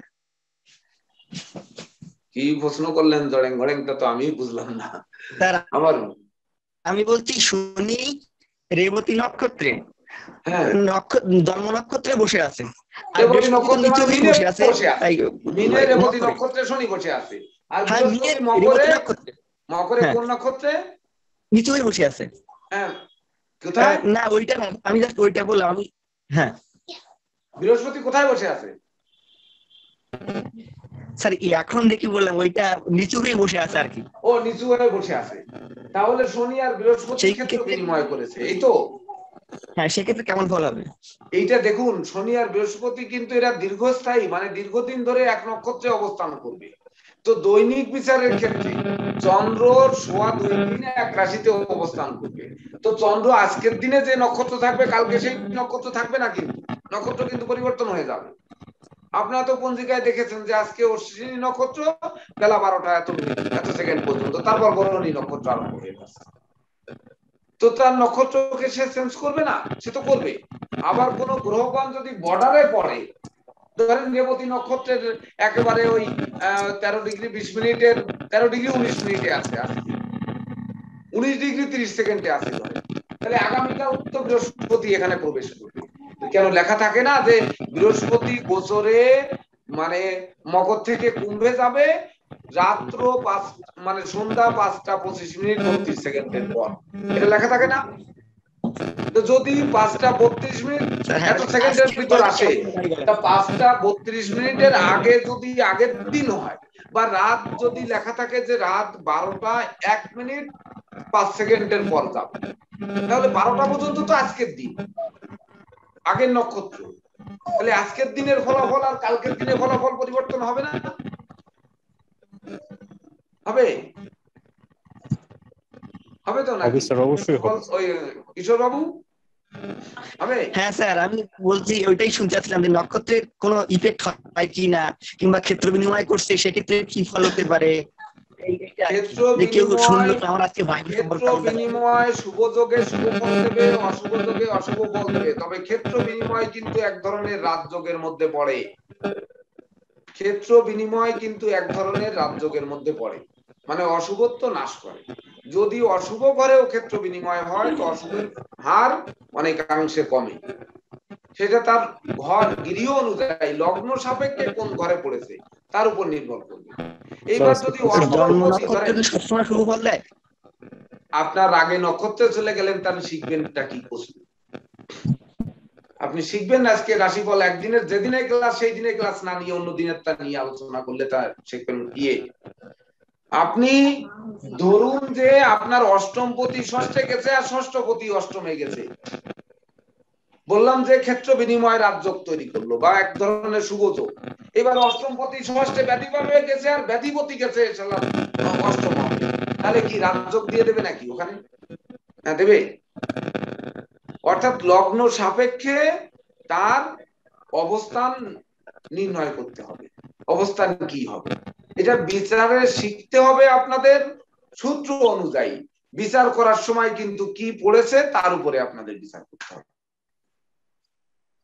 উনি জানবেন আজকে দৈনিক রাশিফল, উনি তার মধ্যে বৃহস্পতি আর শনির নক্ষত্র পরিবর্তন হবে কোথায়।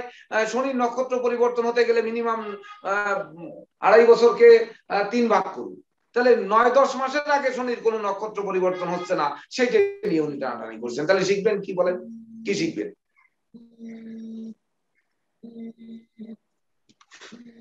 এই দেখেন, এই যে জিনিসটা তৈরি করলো ক্লাসে আজকে, নিউমারোলজির কার প্রভাব বলুন? দেখুন চন্দ্র মঙ্গল যুক্ত হয়ে বসে আছে। প্রথমেই আমরা আলোচনা করলাম শেষের যে 2 দিন সাপ্তাহিক, সেই 2 দিন কিন্তু চন্দ্র মঙ্গল যুক্ত হয়ে, মঙ্গল কিন্তু মানে বুধকে শত্রু মনে করে, আর হচ্ছে চন্দ্র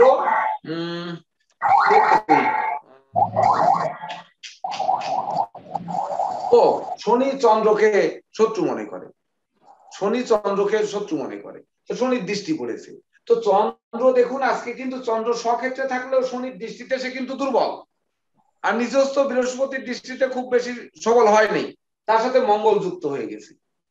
মানে রাগ যে করাবেই, মানে আমাকে রাগী করে দেওয়া হবেই, যদি না দেওয়া হবে তাহলে কেন এই চন্দ্রের উপরে দৃষ্টি? চন্দ্র তারপর পুষ্য নক্ষত্রে আছে, শনি নক্ষত্র। হ্যাঁ, তাছাড়া শনি নক্ষত্রে আছে, পুষা নক্ষত্রে। এইবার আমার লগ্নটি কর্কট, তাহলে এখানে আমি চেতবো না বা আমার বাধা হবে না, তো হবে কার? আমারই তো হবে। স্যার একটু সাউন্ড আসতেছে স্যার কার এখান থেকে জানেন। হ্যাঁ, তাহলে আমার লগ্ন কর্কট, আমি কিশোর বাবুর উপরে ক্ষিপ্ত হব না কেন বলেন?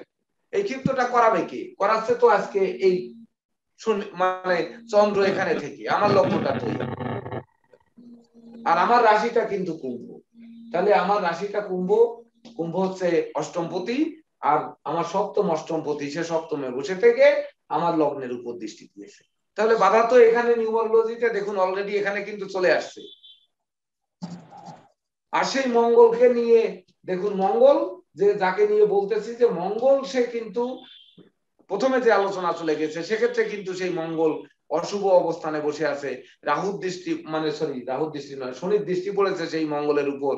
আর শনির সঙ্গে কিন্তু রবি, মঙ্গল, চন্দ্র, তিনটি গ্রহের কিন্তু ঘোর শত্রুতা রয়েছে। তো এই মঙ্গল এখানে কি সাপোর্ট দেবে? মানে সাপোর্ট দেবে না আরো আরো উল্টে ক্ষতি করবে? অবশ্যই এখানে ক্ষতি করবে। আর কর্কট লগ্ন আমার, তার চতুর্থের নিচস্থ রবি, আর তার সাথে মঙ্গল, এবং হ্যাঁ রবি আর মঙ্গল চতুর্থে শনি দৃষ্ট। তাহলে এখানে ব্যাঘাত সৃষ্টি করবে না কেন? আবার তারিখে মিলে হচ্ছে কিন্তু সেই শনি, সেই শনির দৃষ্টি আমার উপর, তাহলে এটা তো আসবেই। এটা সহজভাবে তো বোঝা যায়, এটা আসবে, কোনো না কোনো দিক থেকে আসবে। তা না হলে আজকে আমার পাশে কেউ নেই, দুটি ফোন কিভাবে বাজছে একটু দেখুন। এর এক একটি ফোনের অবস্থা দেখুন, দুটো একই সঙ্গে বাজা শুরু হয়েছে, দেখেন তো এই যে বাজছে, তারপরেও আমি ফোনটা ধরছি না। কিন্তু আপনারা যদি সেই প্রশ্নটা অন্যদিকে যান, তাহলে আর টাইম আছে 40 মিনিট, 38 মিনিট, তো আপনারা 12টা ভাবকে একটু শিখবেন না? শিখবেন না? তাহলে শিখাই এই ক্লাস কি আবার আরেকদিন পাবেন? কোনোদিন পাবেন না। আপনি যদি বলতেন, আপনার প্রশ্ন যদি থাকতো যে হ্যাঁ চন্দ্রের নক্ষত্র পরিবর্তন হলে, যেহেতু মানে গোচর দৈনিক রাশিফল লেখা, আগে সাবজেক্টটা দেখতে হবে, আর শিখবো দৈনিক রাশিফল লেখা এবং জানার পদ্ধতি। তাহলে দৈনিক জানবো আমরা, চন্দ্র তো সোয়া 2 দিন এক ঘরে থাকতেছে, তাহলে আজকের দিনে যে ফল হবে কালকের দিনে ভিন্ন ফল হবে কিনা স্যার, এটি থাকবে আপনার প্রশ্ন। তো পরের দিন চন্দ্র পুষ্যা থেকে পরের নক্ষত্রে যাবে, ধনিষ্ঠা নাকি? তো এই যে পরের নক্ষত্রে যাবে, তখন নক্ষত্রগত পরিবর্তন হবে, অর্থাৎ পরের দিনে যে ভাগ্যের কি হবে এটা থাকবে আপনাদের প্রশ্ন। কিন্তু আপনি শনি আর বৃহস্পতিকে ক্ষেত্র বিনিময় টেনে নিয়ে আসলেন, তাও কোথায়? এটা বলেন, এটা আগে ভাবতে হবে। আবারও আমি লাস্ট বারের মতো বলছি, ক্লাসের সাবজেক্ট অনুযায়ী প্রশ্ন হওয়া চাই, এর বাইরে যেন কোনো প্রশ্ন না হয় কোনো স্যারের ক্ষেত্রে। কোনো স্যারের ক্ষেত্রে কোনো ক্লাসে যে সাবজেক্ট রিলেটেড ক্লাস হবে, সেই সাবজেক্টের বাইরে কোনো প্রশ্ন কেউ করতে পারবেন না, এটা যেন মাথায় থাকে। তো এবার আমরা তাহলে আসি মেষরাশি। আমার যে প্রশ্নটা ছিল স্যার, আমার প্রশ্নটা ছিল স্যার একটু, যদি শুক্র যদি এই মকর লগ্নে কিন্তু একমাত্র শুভ গ্রহ এবং রাজযোগ গ্রহ শুক্র যদি ব্যস্ত হয় স্যার, দ্বাদশে থাকে, তাহলে কি হবে? হ্যাঁ, শুক্র যদি এখানে দ্বাদশে থাকে, বৃহস্পতির ঘর না এটা? এটা বৃহস্পতির ঘর, তাহলে বৃহস্পতির ঘরে শুক্র তো কখনোই দ্বাদশে শুভ ফল দেবে না, রাজযোগ কারক।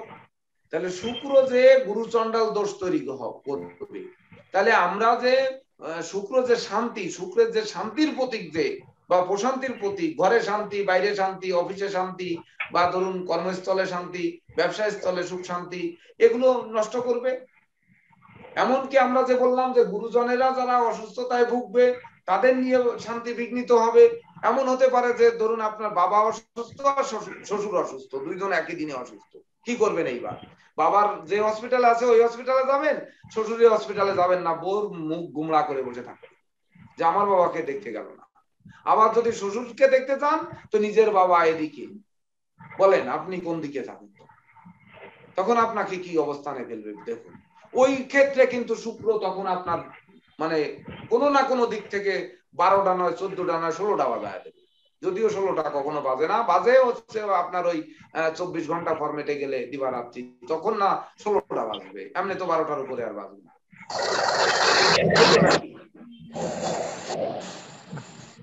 নারায়ণ বাবু আপনি মিউট করে ফেলুন, নারায়ণ বাবু আপনি মিউট করে ফেলুন। তো জয়ন্ত বাবু উত্তর পেয়েছেন? হ্যাঁ স্যার পেয়েছি স্যার। আচ্ছা পেয়েছি স্যার। আচ্ছা, তো এইবার আমরা আসবো কিন্তু ধরুন আমার মেষ রাশি, মেষ রাশির জাতক জাতিকাদের আজকের দিনটি কেমন যাবে। তো আজকের দিনটি মেষ রাশির কেমন যাবে, তাহলে মেষ রাশির রাশি অধিপতি সপ্তমে আছে পঞ্চমপতিকে সঙ্গে নিয়ে, আর রাশির উপর দৃষ্টি দিয়েছে। তো রবি নিঃস্বস্ত মানে পঞ্চমপতি মানে পিতার কাছ থেকে খুব একটা সহযোগিতা পাবো না, পিতা নিঃস্বস্ত হয়ে গেছে, পুত্র সন্তান সে কিন্তু নিঃস্বস্ত হয়ে গেছে, তার দ্বারা সহযোগিতা পাবো না, বা পুত্র সন্তান জয়ী হবে না, বা শিক্ষার্থীরা খুব একটা জয়ী হবে না, সেখানে শনি দ্বারা দৃষ্ট। প্রশ্নগুলো বারবার এই ভিডিওটি দেখবেন, যে আপনারা খালি শুনুন এবং পরবর্তীতে আরেকবার দেখে নেবেন বা দুইবার দেখে নেবেন। তো দেখুন এখানে পঞ্চমপতির কারণে পিতা পুত্র এই দুজনের কাছ থেকে আমরা কোনো সহযোগিতা পাবো না, বরং তারা আমাকে আরো মনোপীড়া মনোকষ্ট এগুলো কিন্তু দেবে, সে সুনির্দিষ্ট। এবার হচ্ছে সেই নিঃস্বস্ত রবি পঞ্চমপতি, আর মঙ্গল হচ্ছে অষ্টম এবং রাশি অধিপতি, তার দৃষ্টি পড়েছে রাশির উপরে। তো দৃষ্টি পড়ার কারণে সাধারণত এই কর্কট রাশির মেষ রাশির জাতক জাতিকাদের রাগ জেদ ক্রোধ অহংকার এগুলো কিন্তু বাড়বে আজকের দিনে। এমনকি মঙ্গলের দৃষ্টিতে দেখা গেল মিথ্যা ষড়যন্ত্রমূলক মামলা মোকদ্দমা এগুলো কিন্তু পড়ে যেতে পারে, কারণ মঙ্গল অষ্টম পতিত্ব দোষ কিন্তু রয়েছে এখানে, অষ্টম পতিত্ব দোষে সপ্তমে থেকে দৃষ্টি দিয়েছে, অর্থাৎ এটি কিন্তু ঘটতে পারে। আবার ধনভাবে তুঙ্গস্থ রাহুর উপরেও কিন্তু এই মঙ্গলের অষ্টম দৃষ্টি পড়েছে, তাহলে ধন সঞ্চয় করায়ও কিন্তু মেষ রাশির জাতক জাতিকাদের বাধা হতে পারে, মানে টাকা যা উপার্জন করব সেটি কিন্তু বাধা হতে পারে। যদিও কর্মভাবে শনি তার নিজ গৃহে বসে আছে, কিন্তু কর্মভাবে শনি এবং বৃহস্পতি ভাগ্যাধিপতি এবং দ্বাদশপতি বৃহস্পতিকে নিয়ে শনি বসে আছে, তো কর্মে যতই শ্রম দিয়ে আমরা 1 লক্ষ টাকা উপার্জন করি, দেখবেন পথের থেকে তার অর্ধেক খরচ করে আনলাম, বাসায় নিয়ে আসলে দেখা গেল মানে ভাই চাইলো, বোন চাইলো, স্ত্রী চাইলো, পুত্র চাইলো, তাদেরকে দিলেন, মাথায় যে 10,000 টাকাও রাখতে পারলেন না বা শূন্য করে দিলেন, এদিন হয়তো কিন্তু সেই ধন সঞ্চয়ে বাধার সৃষ্টি করতে পারে, অর্থাৎ সঞ্চয় আপনার নাও হতে পারে, উপার্জন আপনি প্রচুর করে আসছেন, এটা কিন্তু ঘটায় দিতে পারে, এদিকে কিন্তু খেয়াল রাখতে হবে। এইবার যদি তার তৃতীয় আর ষষ্ঠপতি বুধ ষষ্ঠে বসে আছে, এর উপর রাহু এবং বৃহস্পতির দৃষ্টি পড়েছে, তো অর্থাৎ ব্যাধি পীড়া যতটা হওয়ার কথা তত ব্যাধি পীড়ায় আক্রান্ত করবে না, কারণ রাহুর দৃষ্টিতে ওই যে বললাম চর মারলেও কাটা গায়ে প্রলেপ দেবে বৃহস্পতি। তাছাড়া অষ্টম ভাব যখন দেখবো তখন ধনপতি আর সপ্তমপতি সে অষ্টমে গেছে মেষ রাশির ক্ষেত্রে, তো অষ্টমে ধনপতি আর সপ্তমপতি মানে স্ত্রী হচ্ছে সপ্তম, আবার সপ্তম থেকে জীবন সাথী জীবন সঙ্গী, আর ধনভাব থেকে তো ধন সম্পদ, ধন সম্পদ মানে নিধন হবে, নিধন ঘরে গেছে, এমনকি জীবন সাথী জীবন সঙ্গীর তরফ থেকেও মানে অর্থ ব্যয় হবে, বা কোনো না কোনো ভাবে তার শরীর স্বাস্থ্য খারাপ করে তুলতে পারে, এমনকি যারা বিবাহযোগ্য পাত্রপাত্রী আছেন তাদের বিবাহে বাধা হতে পারে, কারণ সপ্তমে রবি মঙ্গল, তার উপর সুনির্দিষ্ট, বিয়ের আয়োজন করা হলো, বাজারঘাট করা হলো, আকস্মিক বিয়ে ভেঙে গেল, বা কোনো না কোনো বাধা এসে হাজির হলো, এটা কিন্তু করতে পারে। একা কর্মভাবকে দেখুন, মেষ রাশির ক্ষেত্রে একা কর্মভাবকে শুধুমাত্র ভালো করবে, আর কোনো ক্ষেত্র নয়। এইবার বলুন বন্ধু ভাব, চতুর্থ ভাব থেকে মাতা মিত্র বন্ধু, তাহলে যত বিপদ আপদ ঘটুক না কেন, মাতা মিত্র বন্ধু বান্ধব প্রেমিক প্রেমিকা এরা কিন্তু সহযোগিতার হাত বাড়িয়ে ধরবে। তো বাড়িয়ে ধরবে, কতটা ধরবে? চন্দ্র নিজ গৃহে শক্তিশালী থাকার জন্য শনি দৃষ্ট এবং শনির শত্রু থাকা সত্ত্বেও সে কিন্তু নিজ গৃহে শক্তিশালী, আর বৃহস্পতি নিচস্থ হলেও বৃহস্পতির দৃষ্টিটা আছে, তাই যতই বিপদে পড়ুন না কেন মেষ রাশির জাতক জাতিকাদের আজকের দিনে কিন্তু সহযোগিতা করবে। আর চতুর্থ ঘর থেকে কিন্তু সহকর্মী অংশীদারও বিস্তার করা হয়, তো সহকর্মী অংশীদারেরাও কিন্তু এই সঙ্গে সহযোগিতার হাত বাড়িয়ে দেবে। এমনকি যেহেতু চন্দ্র নিজ গৃহে বসে আছে, বুঝতে পেরেছেন? বুঝতে পেরেছেন কিভাবে একটা রাশি তাহলে দৈনিক ফলাফল বিচার করতে হবে? চন্দ্রকে বৃহস্পতি বাঁচিয়ে দিল স্যার, বাঁচিয়ে দিল না? একেতে চন্দ্র নিজ গৃহে বসে আছে, তার উপরে বৃহস্পতির দৃষ্টি পড়েছে, শনিরও দৃষ্টি পড়েছে, কিন্তু মঙ্গলের মিত্র স্যার, হ্যাঁ যেহেতু মঙ্গলের মিত্র বৃহস্পতি চন্দ্রকে বাঁচিয়ে দিল, হ্যাঁ চন্দ্রকে বাঁচিয়ে দিল, যার জন্য যতই বিপদে পড়ুন না কেন কেউ না কেউ সহযোগিতা করবে, কিন্তু আমাকে সহযোগিতা করবে না, কারণ আমার তো লগ্ন কর্কট, কিন্তু আমাকে কেউ সহযোগিতা করবে না। যখন কর্কটে আসি তখন দেখা যাক দেখি কি হয়। এবার বৃষ রাশি, বৃষ রাশি দেখুন রাশিতে রাহু বসা তুঙ্গস্থ, মানে রাশি লগ্নে রাহু থাকলে আমরা কিন্তু আগেই ক্লাস করেছি যে সে তার কাঙ্ক্ষিত স্বপ্ন সে কিন্তু পূর্ণ করেই ছাড়বে, যে ঘরে যে যাই থাকুক সে কাউকে পরোয়া করবে না। তার মানে কি, তার যে স্বপ্ন থাকবে, লালিত স্বপ্ন, কারো প্রেম করার স্বপ্ন, কারো বিয়ে করার স্বপ্ন, কারো বন্ধুত্ব করার স্বপ্ন, কারো ব্যবসা করার স্বপ্ন, কারো হয়তো বিদেশ যাওয়ার স্বপ্ন, এই স্বপ্নগুলো কিন্তু সে পূর্ণ করবে। অর্থাৎ তুঙ্গস্থ রাহু আপনাদের রাশিতে বসে আছে, অর্থাৎ স্বপ্ন কম বেশি পূর্ণ করবে। তো পূর্ণ যে করবে তার করার ক্ষেত্রে বাধা সৃষ্টি করবে কি? এইবার ধনপতি আর ষষ্ঠপতি, সে ষষ্ঠে বসে আছে এই রাহুর দৃষ্টি নিয়ে, অর্থাৎ বুধের ব্যাধি পীড়ায় তার কিছু অর্থ সম্পদ নষ্ট হতে পারে, হতে পারে না? বুধের ব্যাধি পীড়ায় দ্বিতীয় তৃতীয় চতুর্থ ধনপতি আর পঞ্চমপতি পঞ্চমে বসে আছে, তাহলে বিদ্যা শিক্ষায় যারা আছে এখানে বৃহস্পতি আর রাহু দুটোরই দৃষ্টি পড়েছে, অর্থাৎ শিক্ষার্থীদের ওই রাহুর যে অশুভ প্রভাব এটা কম হবে। অর্থাৎ সর্বপ্রথম পিতা পুত্র তাদের কাছ থেকে সহযোগিতা পাবে, শিক্ষার্থীরা কিন্তু উচ্চশিক্ষার পথ পাবে, সেই সঙ্গে উচ্চশিক্ষার মানে যত রকমের বাধা বিপত্তি আছে সেটা কিন্তু কম বেশি কাটবে। যদিও রাহু এবং বৃহস্পতি দুটিরই দৃষ্টি, তো রাহুর দৃষ্টিতে বুধকে অধিক ক্ষতি সাধন করবে, কিন্তু বৃহস্পতি তার উপরে দৃষ্টি দিয়েছে আপনার রাশির উপরে, আর এখানেও সেই পঞ্চম পতি এবং ধনপতির উপর দৃষ্টি দিয়েছে। তো ওখানে রাহুকে বলেছে তুমি একটু শান্ত থাকো, এদিকে বুধকে বাঁচিয়ে দিয়েছে বৃহস্পতি দৃষ্টি দিয়ে। তাহলে বিদ্যাভাব, পুত্রভাব এগুলো ভালো যাবে না, পিতৃভাব ভালো যাবে না, যাবে। তৃতীয় চন্দ্র নিজ গৃহে বসে আছে, সেও শনি বৃহস্পতি যুক্ত, মানে দৃষ্ট। তো দৃষ্ট থাকার কারণে কি হলো, চন্দ্র নিজ গৃহে বসে আছে, তাহলে তার ভাই বোন বিচার করা হবে। তাহলে চন্দ্রকে যদি বাঁচিয়ে দেয় তাহলে ভাই বোনের কাছ থেকে সে সহযোগিতা পাবে, ভাই বোনরা সহযোগিতার হাত বাড়িয়ে ধরবে, ধরবে না? আর এই চন্দ্রকে যদি বাঁচিয়ে না দিয়ে মেরে দিত তাহলে ভাই বোনদের সাথে অশান্তি তৈরি হতো, বা ঘরে মারামারি লাঠালাঠি আমরা যা করি এগুলো কিন্তু করে ফেলতাম, এমনটি কিন্তু ঘটে যেত না। এইবার আসেন তার ষষ্ঠ ভাবে মঙ্গল এবং রবি। তো এখানে চতুর্থপতি বৃষ রাশি হচ্ছে, কিন্তু তাহলে চতুর্থপতি এবং ষষ্ঠপতি, মানে চতুর্থপতি ষষ্ঠে বসে আছে, চতুর্থ ভাব থেকে মাতা, মিত্র, বন্ধু বান্ধব, আত্মীয় পরিজন, এমনকি সহকর্মী, অংশীদার, এগুলো বিচার করা হবে। তো সেইগুলো যে ষষ্ঠ ভাবে নিঃস্ত হয়েছে, এবং সেখানে দেখুন সপ্তম এবং দ্বাদশপতি মঙ্গল যুক্ত হয়ে শনি দৃষ্ট। তাহলে দৃষ্ট থাকলে কি হবে, এবার ষষ্ঠ ভাবের বৃষ রাশির জাতক জাতিকাদের রাশিতে রাহু মানে মনোবল ভেঙে দেবে, শরীর বল ভেঙে দেবে, জনবল ভেঙে দেবে, আর ওদিকে ব্যাধি পীড়ার ক্ষেত্রে রবি আর মঙ্গলের ব্যাধি পীড়া এগুলোকে দেবে না, দেবে? বাড়ির সুখটা নষ্ট হবে স্যার। হ্যাঁ, বাড়ির শান্তিও নষ্ট হবে, এদিকে মঙ্গল আর রবির রোগ ব্যাধি গুলো দেবে না, দেবে? ক্ষেত্রগত সমস্যা থাকবে স্যার, তনুগত সমস্যা হবে স্যার। হ্যাঁ স্যার, শারীরিক সমস্যা হবে, তনু স্যার ক্ষেত্রগত সমস্যা হবে, মানে রক্তদুষ্ট পীড়া, অশ্বফিস্টুলা, ভগন্দর টিউমার, হার্ট অ্যাটাকের প্রবলেম, সেই সঙ্গে রবির হচ্ছে আপনার যে মাথা, গলা থেকে মাথা পর্যন্ত রোগ, মাথা ব্যথা, মাথা ঘোরা, মাথা যন্ত্রণা, এগুলো বাড়িয়ে দিতে পারে। আবার রবির যে সুনাম যশ খ্যাতি এগুলোকে কমিয়ে দিতে পারে। আর মঙ্গলের যে অশুভত্বের কারণে ওই কাটা ছেঁড়া দুর্ঘটনা এগুলো কিন্তু ঘটতে পারে, অস্ত্রোপচার এগুলো ঘটতেই পারে। ফোনে আর ক্লাস করতে দেবে না। তো এইবার দেখুন, যখন তাছাড়া আপনাদের সপ্তমে কে বসে আছে দেখুন, রাশি অধিপতি এবং ষষ্ঠপতি সপ্তমে বসে আছে, রাহুর সপ্তম দৃষ্টি নিয়ে আর কেতু যুক্ত হয়ে। তাহলে ভালো কথা বললেও দেখবেন বউয়ের সাথে গন্ডগোল বাঁধবে, ভালো কথা বললেও দেখবেন যে মানে কোন রকমের মনের মিল হচ্ছে না, বা দুইজন বিপরীত দিকে ধাবিত হচ্ছে, এটা কিন্তু এই কম বেশি এখানে ঘটাবে সপ্তম ভাবে।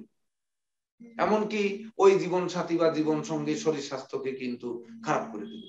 যদিও বৃষ রাশির ক্ষেত্রে রাশি অধিপতি আর ষষ্ঠপতি শুক্র, তো এই শুক্র আপনাদের কি দেবে, এত পাপ, তো পাপ সে সপ্তমে বসে আছে, তার সপ্তমে বসে থেকে সে সপ্তম ভাবকে খারাপ করবে না?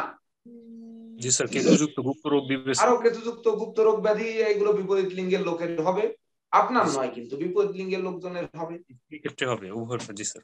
এইবার ধরুন নবম ভাবে বসে আছে শনি আর বৃহস্পতি, ভাগ্য ভাবে, ভাগ্যাধিপতি ভাগ্যস্থানে বসে আছে। তো বৃষ রাশির ক্ষেত্রে শনি আর রবি হচ্ছে শুভ গ্রহ, আর এখানে বসে আছে বৃহস্পতি। বৃষ লগ্নের ক্ষেত্রে শনি একাই হচ্ছে রাজযোগ। তো ভাগ্যস্থানে ভাগ্যাধিপতি শনি একাই রাজযোগ তৈরি করেছে। তাহলে রাজযোগ তৈরি করলে সেখানে অষ্টমপতি এবং আয়পতি বৃহস্পতি নিঃস্থ হয়ে বসে আছে তার সঙ্গে। তাহলে এখানে ভাগ্য ভাব চাঙ্গা হবে, বৃহস্পতির শুভ প্রভাব অষ্টমপতির তো দোষ, সে তো নিঃস্থ, তাহলে অষ্টমপতির নিঃস্থ মানে অষ্টমস্ত যে নিধন ভাব, সেই ভাবটা একটু হলেও দুর্বল হবে, কম হবে। জি স্যার, একটু কম হবে। জি স্যার। আর তাছাড়া সে আয়পতি যেহেতু, তাহলে আয়পতির শুভ প্রভাবটা ও কম হবে, কারণ সে নিঃস্থ হয়েছে।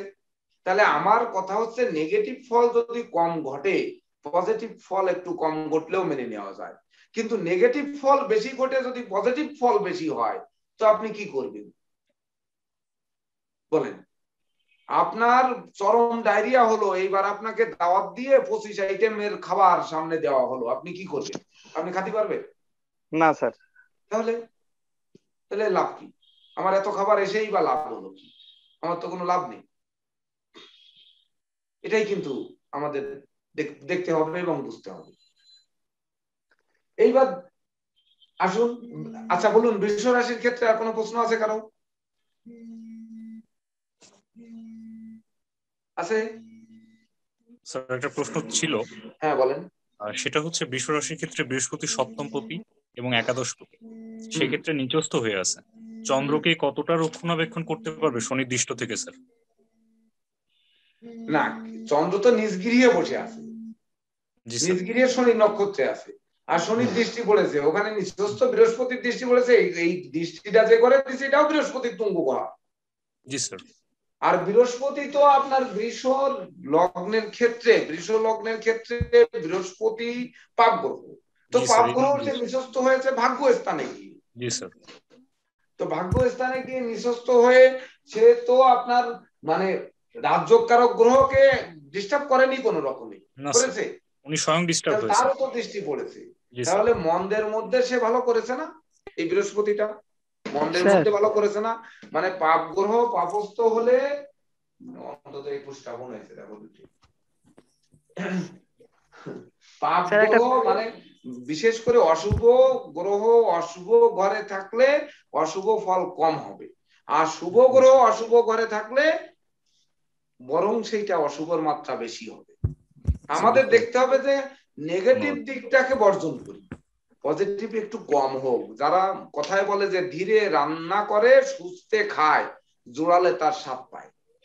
অর্থাৎ দেখতে হবে অশুভ কোন কোন দিক আসতেছে, সেটাকে যদি আমরা ঠেকাতে পারি তাহলে শুভ ফল আমরা কর্মক্ষমতার বলে আমরা কিন্তু শুভ ফলটাকে একটু হলেও ভালো করতে পারবো। আমাদের স্যার শুভ থাকুক না থাকুক আমরা অশুভ আসতে দেব না।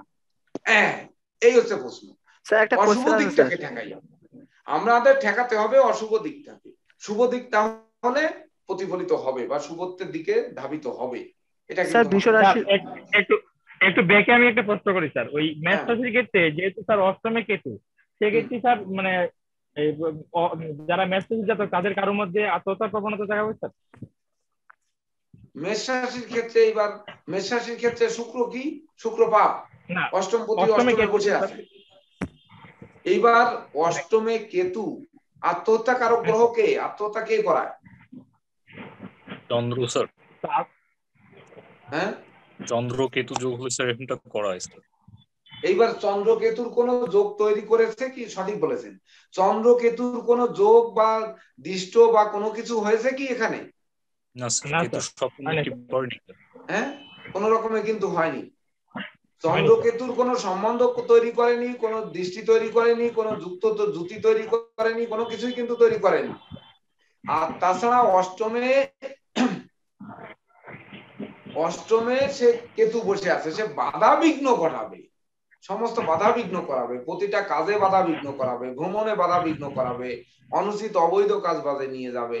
তাই বলে মারিয়ে ফেলবে এমন কিন্তু কথা নয়।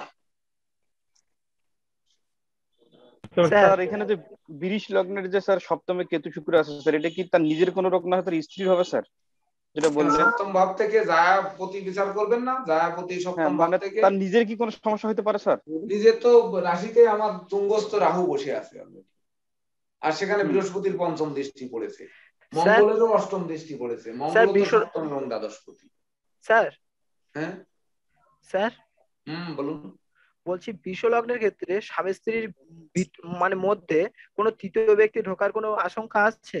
কারণ এখানে সে লগ্নপতি ও ষষ্ঠপতি। কেতু যেহেতু আছে, কান মন্ত্র দেওয়ার লোক আছে, কান মন্ত্র দেওয়ার লোক আছে, তাই বলে বউকে ভাগায় নিয়ে যাওয়ার ভয় নেই, আপনি সে চিন্তা করেন না। আপনার যদি বৃষ রাশি থাকে, আপনার স্ত্রীকে ভাগায় নিয়ে যাওয়ার ভয় নেই।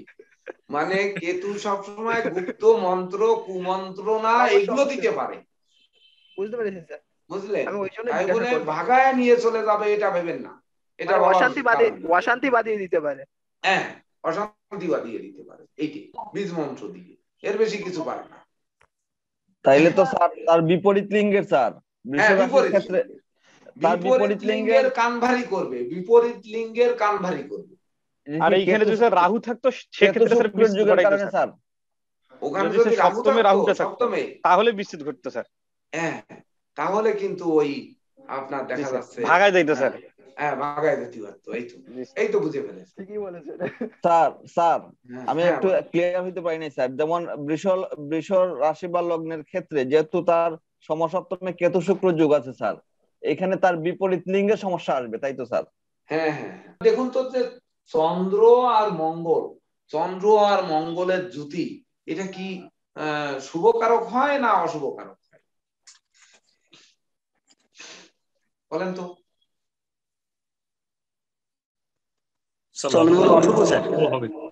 হ্যাঁ, যদি বৃষকে ধরা যায় সেক্ষেত্রে তার অশুভ হবে স্যার, অশুভ হবে। আর তার সঙ্গে দেখুন আমাদের যে শনিটার জন্ম হয়েছে, সেই শনির জন্ম হয়েছে দেখুন রবি আর চন্দ্র আর মঙ্গল দিয়ে। তো রবি চন্দ্র মঙ্গল ছাড়া আর কোনো গ্রহ কিন্তু এখানে নেই। তো রবির সঙ্গেও শনির শত্রুতা রয়েছে, তারপরে চন্দ্রের সঙ্গেও শনির শত্রুতা রয়েছে, মঙ্গলের সঙ্গেও কিন্তু শত্রুতা রয়েছে। তো আজকের জন্ম তারিখটার মধ্যেই তো সবই শত্রু দিয়ে জন্ম হয়েছে শনি, আর সেই শনি স্বয়ং মানে নিজ গৃহে বসে আছে মকরে শক্তিশালী হয়ে। তো এ তো আমাদের কোনো না কোনো দিক থেকেই বিপর্যয় টানবেই, তাতে সন্দেহের কোনো অবকাশ নেই। তাই কিন্তু ঘটাচ্ছে। দেখে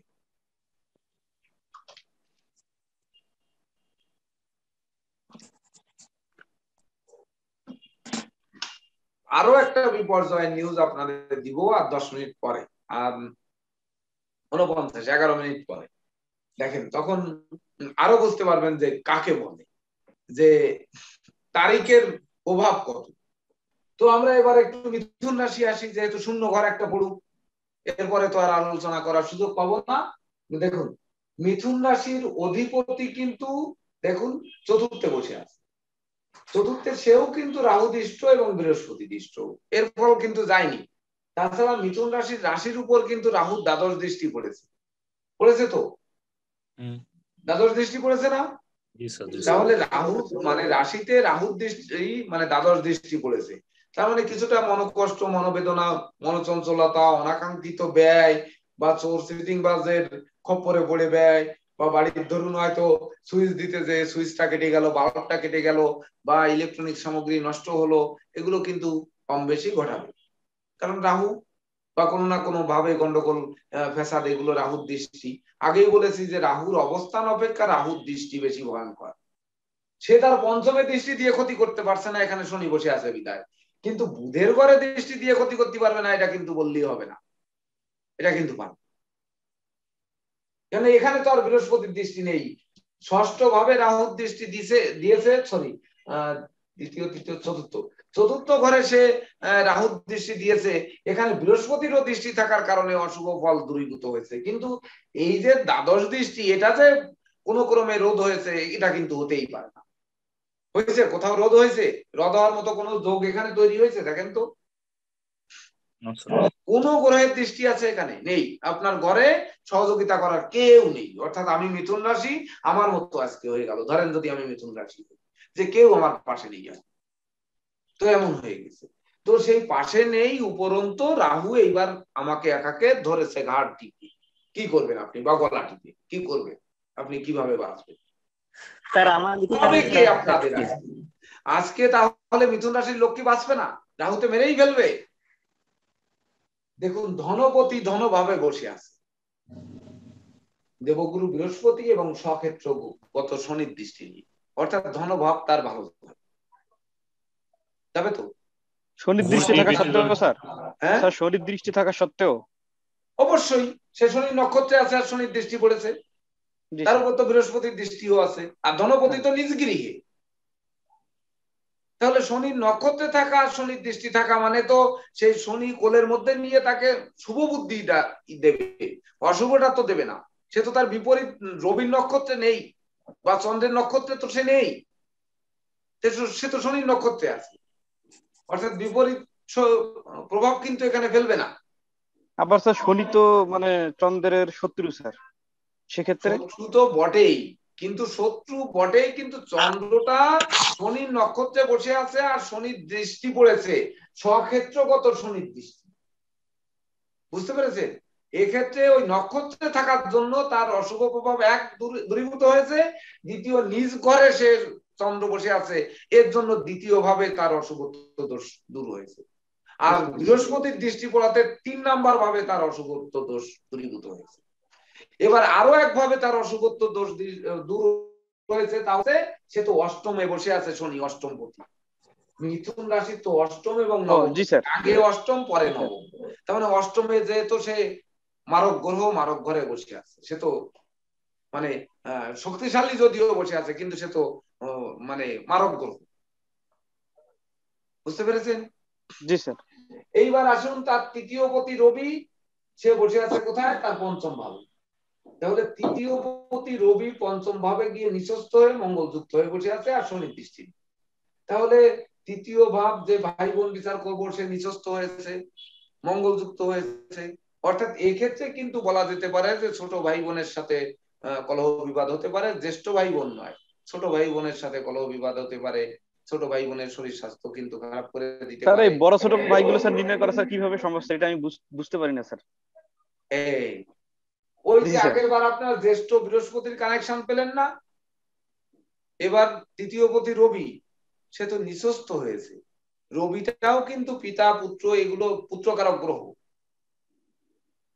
রবি আত্মকারক পুত্রকারক পিতৃকারক গ্রহ, তাই না? কিন্তু সে ভ্রাতৃভাব, এটা তো ভাবটা ভ্রাতৃ, গেছে গিয়ে পঞ্চম ভাবে, যে নিঃস্ত হয়েছে, বুঝতে পারছেন?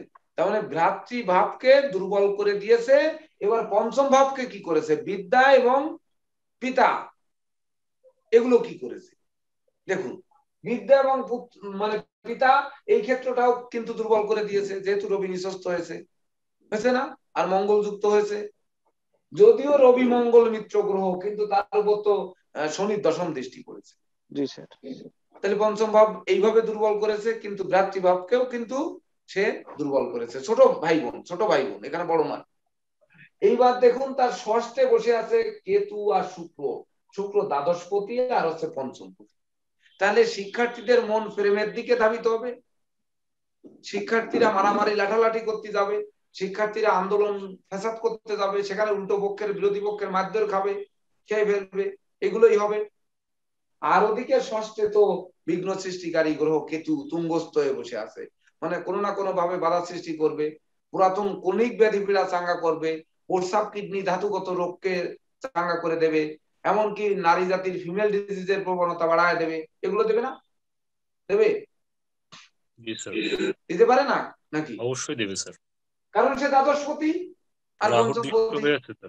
হ্যাঁ, রাহু দৃষ্ট হয়ে আছে স্যার, অবশ্যই রাহু দৃষ্ট হয়ে অরিক গৃহে মানে শত্রু গৃহে বসে আছে ষষ্ঠ ভাবে, অবশ্যই দেবে স্যার। এইবার সপ্তম পতি হচ্ছে অষ্টমী, এবার সপ্তম এবং দশম পতি হচ্ছে অষ্টমে। তাহলে আমার জীবন সাথী আজকে যদি চাকরির ইন্টারভিউ দেয়, সে কি চাকরি পাবে না পাবে না বলেন? বা জীবন সাথী যদি কর্মক্ষেত্রে বা ব্যবসা করে, ব্যবসা আজকে লাভবান হবে, কর্মক্ষেত্রে পুরস্কৃত হবে না হবে না? কিভাবে হবে স্যার? রাহুর পঞ্চম দৃষ্টি আছে তো স্যার।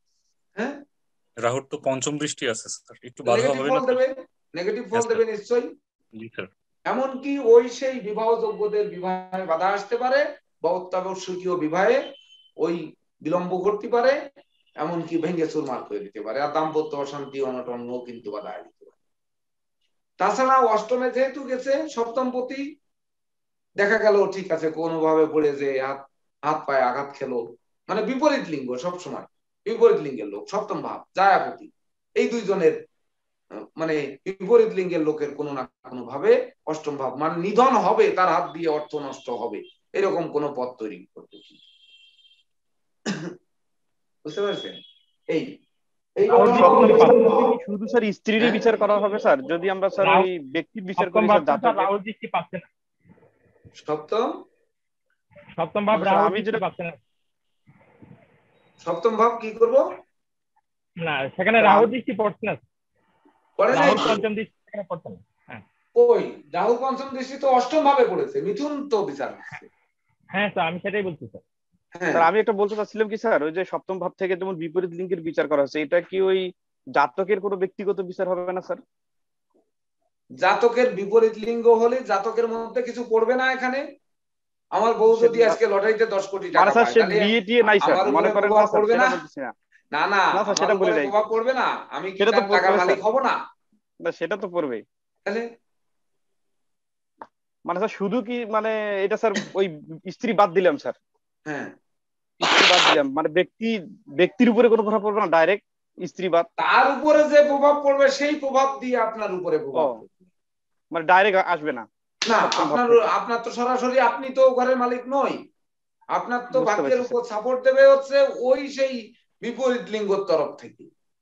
বুঝতে পারছি, হয় সাপোর্ট দেবে না সাপোর্ট নেবে, দুটো যে কোনো একটা কিছু হবে স্যার, ওইটা স্ত্রী থেকে হবে। তার মাধ্যমে আপনার এমন আছে না যে একজনে উপার্জন করে পরিবারের 10 জনে খায়, এটা আছে না? ঠিক এখানে আর ওই সপ্তম ভাব থেকে সারা জীবনের যখন বিচার করতে যাব তখন ব্যবসা বাণিজ্য বিচার করা হয়, সেটা তো আমাদের ক্লাস হয়েছে। হ্যাঁ সে ক্লাস তো হয়েছে। আরিফ মনে হয় তদনুরূপ ওই একই রকম ভাবে কিন্তু দৈনিক বিচার করে যেতে হবে, তবেই না ওই দৈনিক বাৎসরিক সারা জীবন যাই বিচার হোক না কেন একই ভাবে বিচার করতে হবে। অর্থাৎ দৈনিক রাশিফল লিখতে গেলে এই সব দিকে নজরটা দিতে হবে, দিয়ে তারপরে আজকের দিনে এই ঘটতে পারে। কেননা একটা মানুষের সাধারণত বলতে হবে যে যদি আপনি আজকে বলেন যে আপনার দিনটা খুব ভালো যাবে বা রাজার মতো কাটাবে, তাহলে রাজার মতো কাটাতে গেলে কি কি দরকার? আমার ধনভাব অর্থ সম্পদ দরকার, পঞ্চম ভাব বিদ্যা বুদ্ধি পিতা মাতা এগুলো সুখ শান্তি দরকার, দাম্পত্য জীবনে সুখ শান্তি তার সপ্তম ভাব দরকার, নবম দশম একাদশ ভাব দরকার, মানে ভাগ্যের সাপোর্ট দরকার, দশমের কর্মের সাপোর্ট দরকার, আয়ের যোগ দরকার, তবেই তো আমি রাজার মতো হব। জীবনটা আজকের দিনটা তো রাজার মতো কাটাবো, এই কয়টা ঘর ভালো থাকবে বিদায়, এইবার এই কয়টা ঘর সব কয়টা ধরে খারাপ থাকলো, আর আপনি বললেন রাজার মতো কাটবে, তাহলে হবে? বুঝতে পেরেছেন?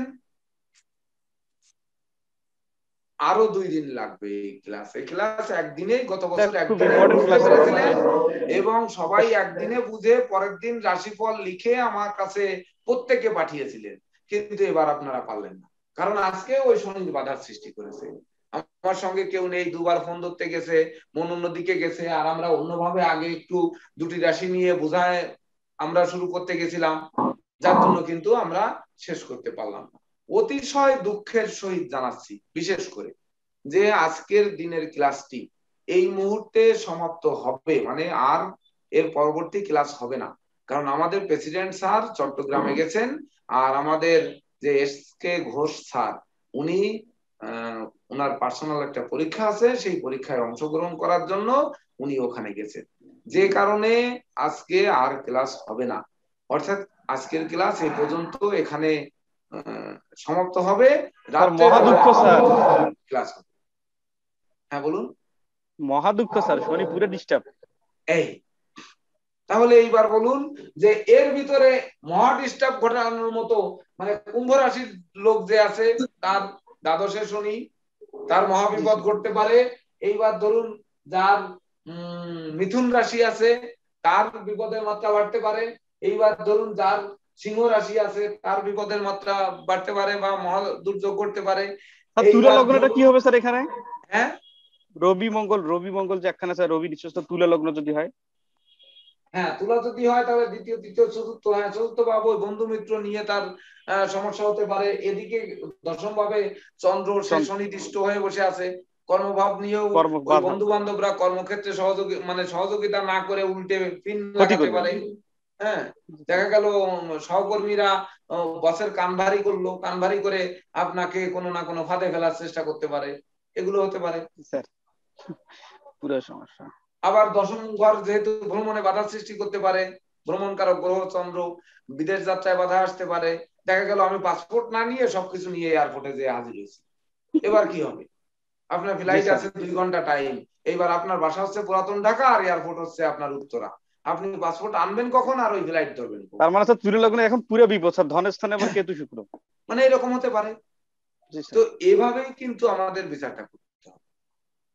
তো দেখুন আজকের এই যে ক্লাসটিতে বিপর্যয় ঘটালো, নিউমারোলজিতে যদি যেতে পারি যাই তাহলে কিন্তু ঘটিয়েছে শনির যে জন্ম হয়েছে সেই জন্মটা দিল কিন্তু রবি, চন্দ্র এবং মঙ্গল, এই 3টি গ্রহই শনির সাথে শত্রুতা, যার জন্য এই ভাগ্য বিপর্যয় ঘটার।